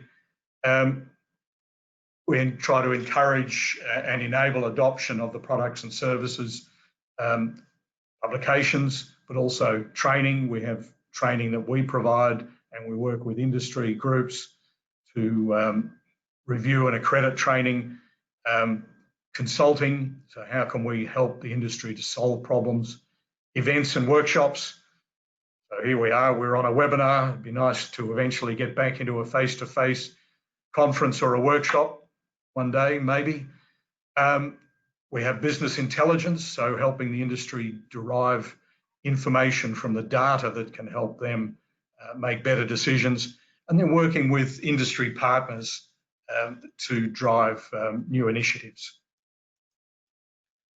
So if we look at the dangerous goods regulations, it's a portfolio of products that serve primarily as job aids for operational staff. So obviously, the dangerous goods regulations, the broadest one for shippers, dangerous goods, freight forwarders, ground handlers, operators, to be able to prepare and then ensure that the packages, the dangerous goods offered for transport are in compliance to the extent that you can verify that through an acceptance check.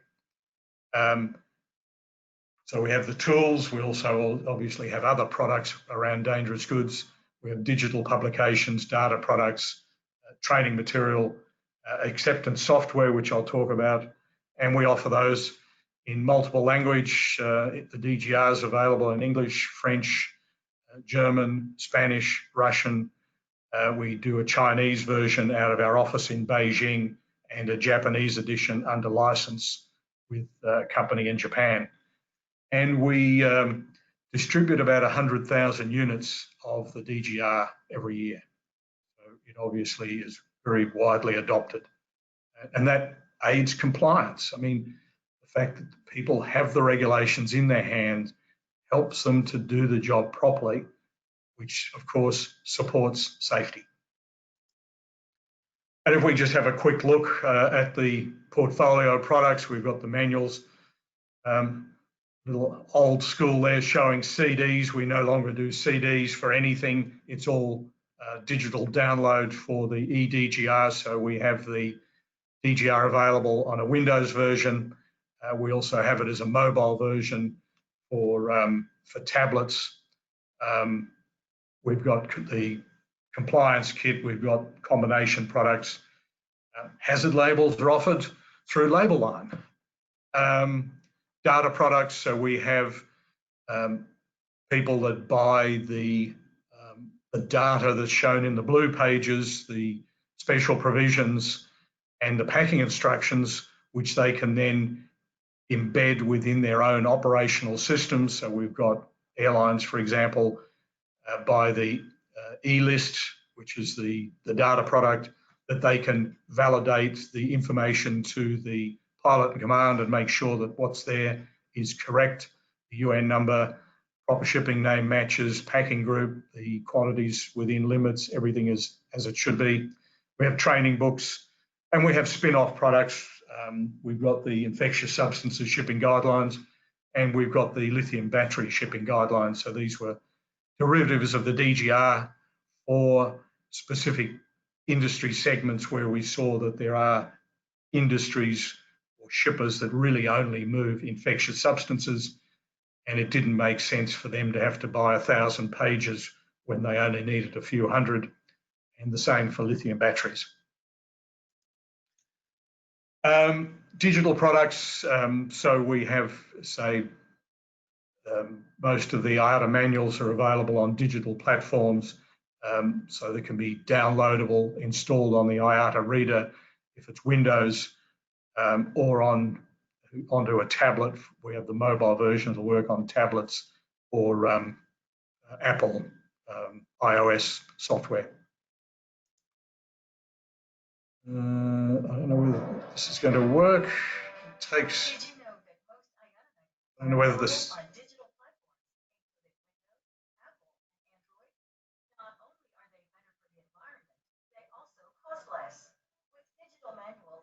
Also benefit from features that the printed manuals just can't offer, including instant access, no shipping fees, automatic updates, search functionalities, access to printable forms and grids, reference links between sections within the same manual, and many more. Choose between our two digital formats, the Windows version or the mobile version, where each one has its own unique features. The Windows version is available on computers tablets that use Windows and is accessed through a software application called the IATA Reader. Its unique features include links between manuals making referencing quicker, document toolboxes and forms, as well as grids with dynamic functions, sort, filter, group. The second digital format offered is the mobile version that is available on iOS, Android, and Windows tablets, as well as Windows and Mac computers. It can be accessed two ways, including browser or through a software application called Bookshelf. Its unique features include installation on two devices, can be accessed online or offline through the app, and contains responsive content and data tables. For more information on our digital formats, visit IATA's webpage at www.iata.org/eLibrary.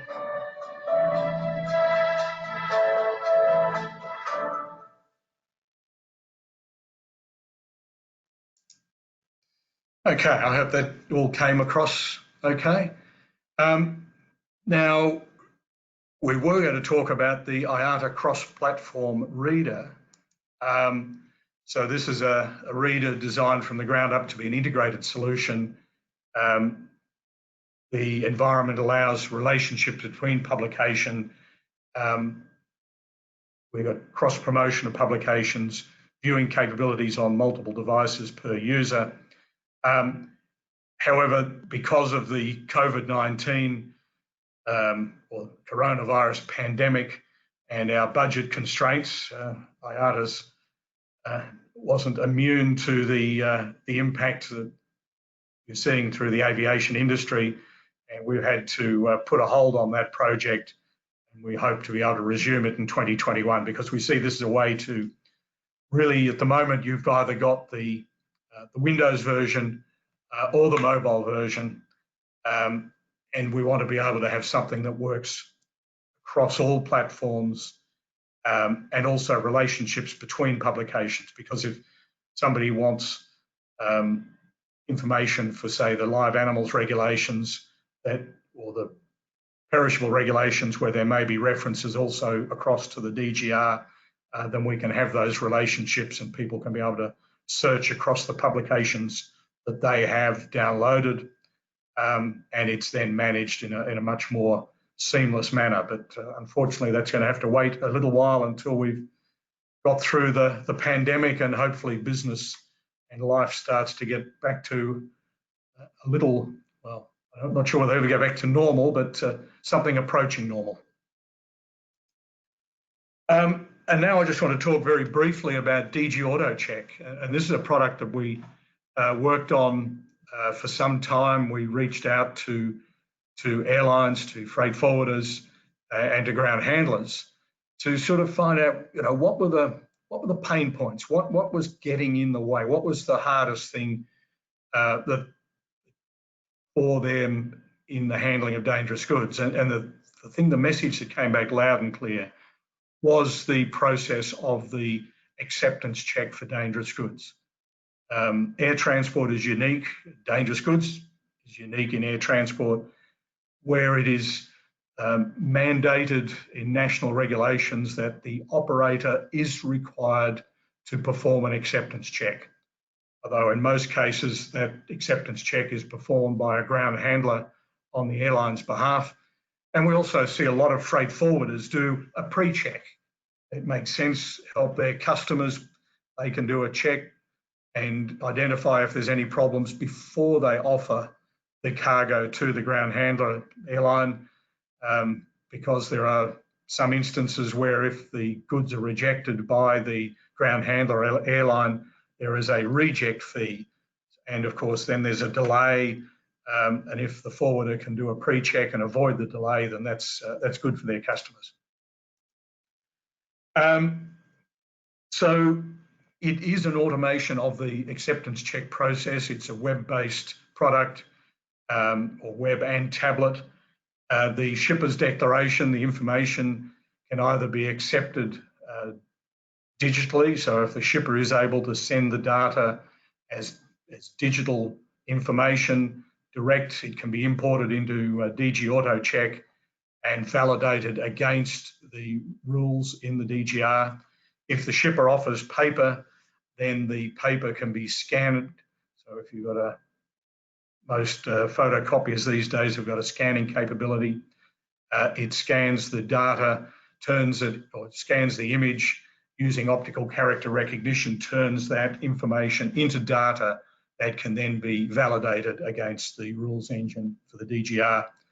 Having completed the document check, which includes all of the state and operator variations that apply, so based on the origin and destination shown on the shipper's declaration, plus any transit points that can be input by the user, it'll check all of the the state variations.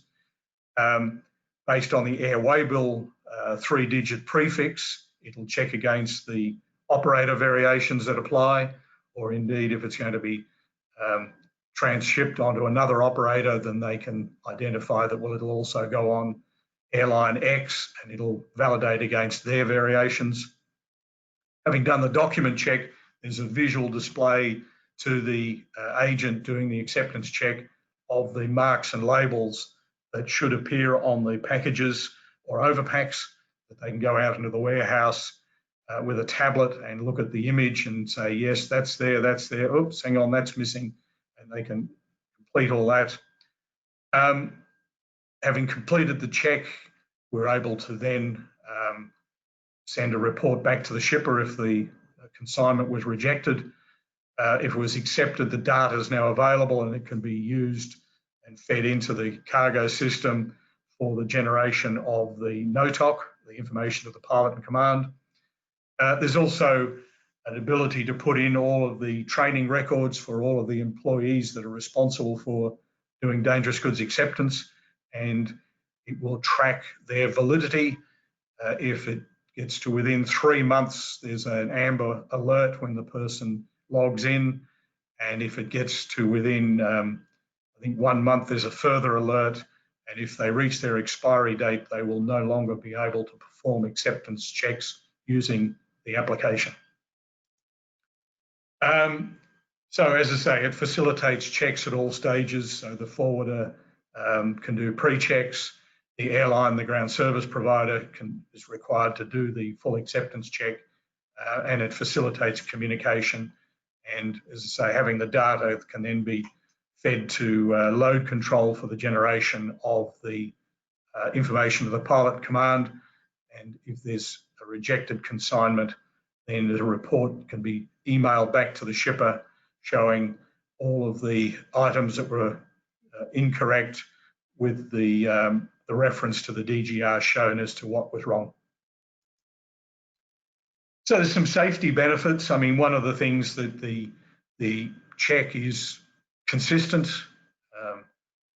People make mistakes, people can get sloppy, can think that they know things that they may not do, and they may just tick yes without checking the book. It avoids that. It also avoids people checking no when they got it wrong, and that happens sometimes. What it does is take out a lot of the, we look at the dangerous goods checklist. We've got one samples provided in the back of the DGR. Lots of questions have not applicable. When you design a checklist, you're trying to cover all eventualities. So the checklist includes things for UN spec packagings. It includes things, checks for overpacks, for infectious substances, for explosives. But of course, if the actual consignment is a limited quantity one, then the questions around UN specification packagings are not applicable. And so we get a lot of not applicable, so it takes them out very easily. And the focus for the personnel is on using their training, using their knowledge, using their competence to look at the things they need to look at, focus on the important things, such as state and operator variations, or some of the areas where it does need a human being to look at it to decide whether it's been done properly. If there are addenda to the DGR, they can be applied, or they will be applied automatically to DG Auto Check, and then they're available straight away. People get books, they may or may not apply the addenda to the book, and so they may miss things. And as I mentioned, the training certification is verified and kept track of. Process improvement, it certainly allows for a reduction in the time taken for an acceptance check. Now, if it's a shipper's declaration with one line, UN 1263 paint, no, you're not going to save probably any time. But we see very large, complex consignments, where it may be overpacks, all packed in one in overpacks, and people may not may take a long time, and DG Auto Check does it much faster. You could have the document check done in advance of the package arrival at the cargo terminal.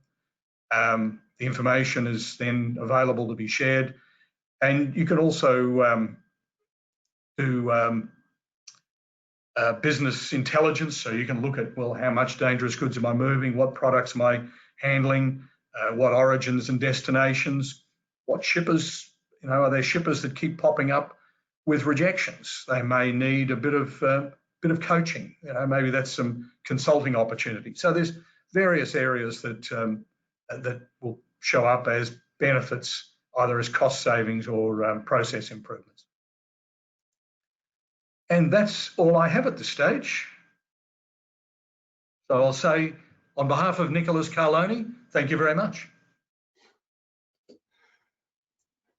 Thanks, Dave. Yeah, and yeah, it's very interesting. I had a chat with Nick just a couple of days ago, and his real concern, or the IATA's concern in the past, has been around counterfeit copies of the dangerous goods regulations and other publications. And one of the conversations we had is the importance of buying through bona fide, authorised channels to get hold of the books. Is that still a concern for IATA? Yes, and you know, we certainly believe that buying from sales agents such as yourselves, it's not just, oh well, I got the book from them. It's also the business that you do. Then there's this ongoing support. If there is an addendum, I'm sure that you make your customers aware of the addendum. If you just have a copy that's fallen off the back of a truck, well, you're on your own. And certainly some parts of the world we do see challenges with, shall we say, perhaps photocopies. And that's one of the reasons why the PDF, it's not something that we make available of our product because PDFs are just there. And I've seen it in the past where there's websites that you can Google and find where you can download PDFs of just about anything you've ever heard of. Okay, and going back to your DG Auto Check, I've got a question from Corinne Johnson. Will the auto check include assessing the airway bill or just the shipper's declaration?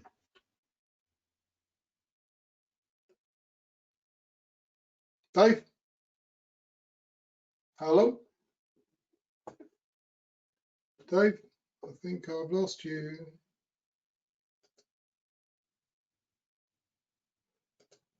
Dave? I think we've lost Dave. So I will.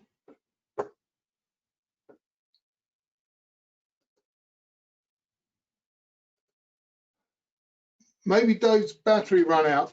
I think we've lost you, Dave. But anyway, you were on for a long time and really appreciate your input today, especially when half of it was at very short notice. I don't know if you can come out and come into the webinar. We've lost Dave anyhow for now. Hope he does come back. But what I'd like to do is to thank not just Dave, but all the speakers today. Nick for putting his presentation together, even though he's not here, and to Jeff and Scott, obviously, for theirs. IATA was our sponsor for today's event. I hope you found it useful. Please tune in to the third and final episode of the Biennial Dangerous Goods Web Show next week. It's going to focus on digitisation in dangerous goods, as I mentioned earlier, the requirements and expectations of emergency response protocols around the world. And Dave's back in the room, so all you've missed is me thanking you very much for your efforts today, Dave, especially at short notice. And I was just wrapping up. Thanks again to IATA for his support, and yeah, it's been really insightful. And so yeah, there's going to be a roundup next week of all the regulatory changes, in an observational way from our friend Peter Mackay at HCB, who's been our media partner for this event. All recordings will be available from the events webpage on the Labeline website. So, Dave, is there anything that you'd like to add before I sign off and close the webinar? Can't hear you. Microphone's not on.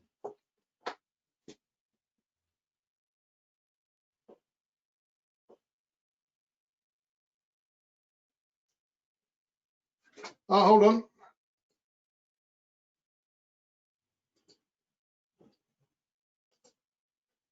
I'll make you a panelist. How's that?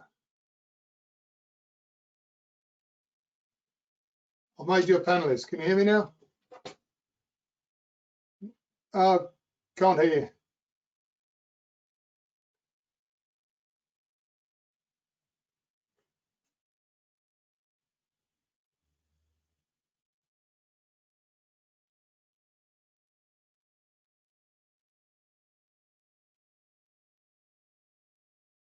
No, still no voice, Dave. I think we're going to just wrap it up and call it a day. Thank you all very much. Thank you, everybody who's attended today. I hope you found it useful, and we look forward to seeing you some of you again next week. Goodbye, everybody. Thank you.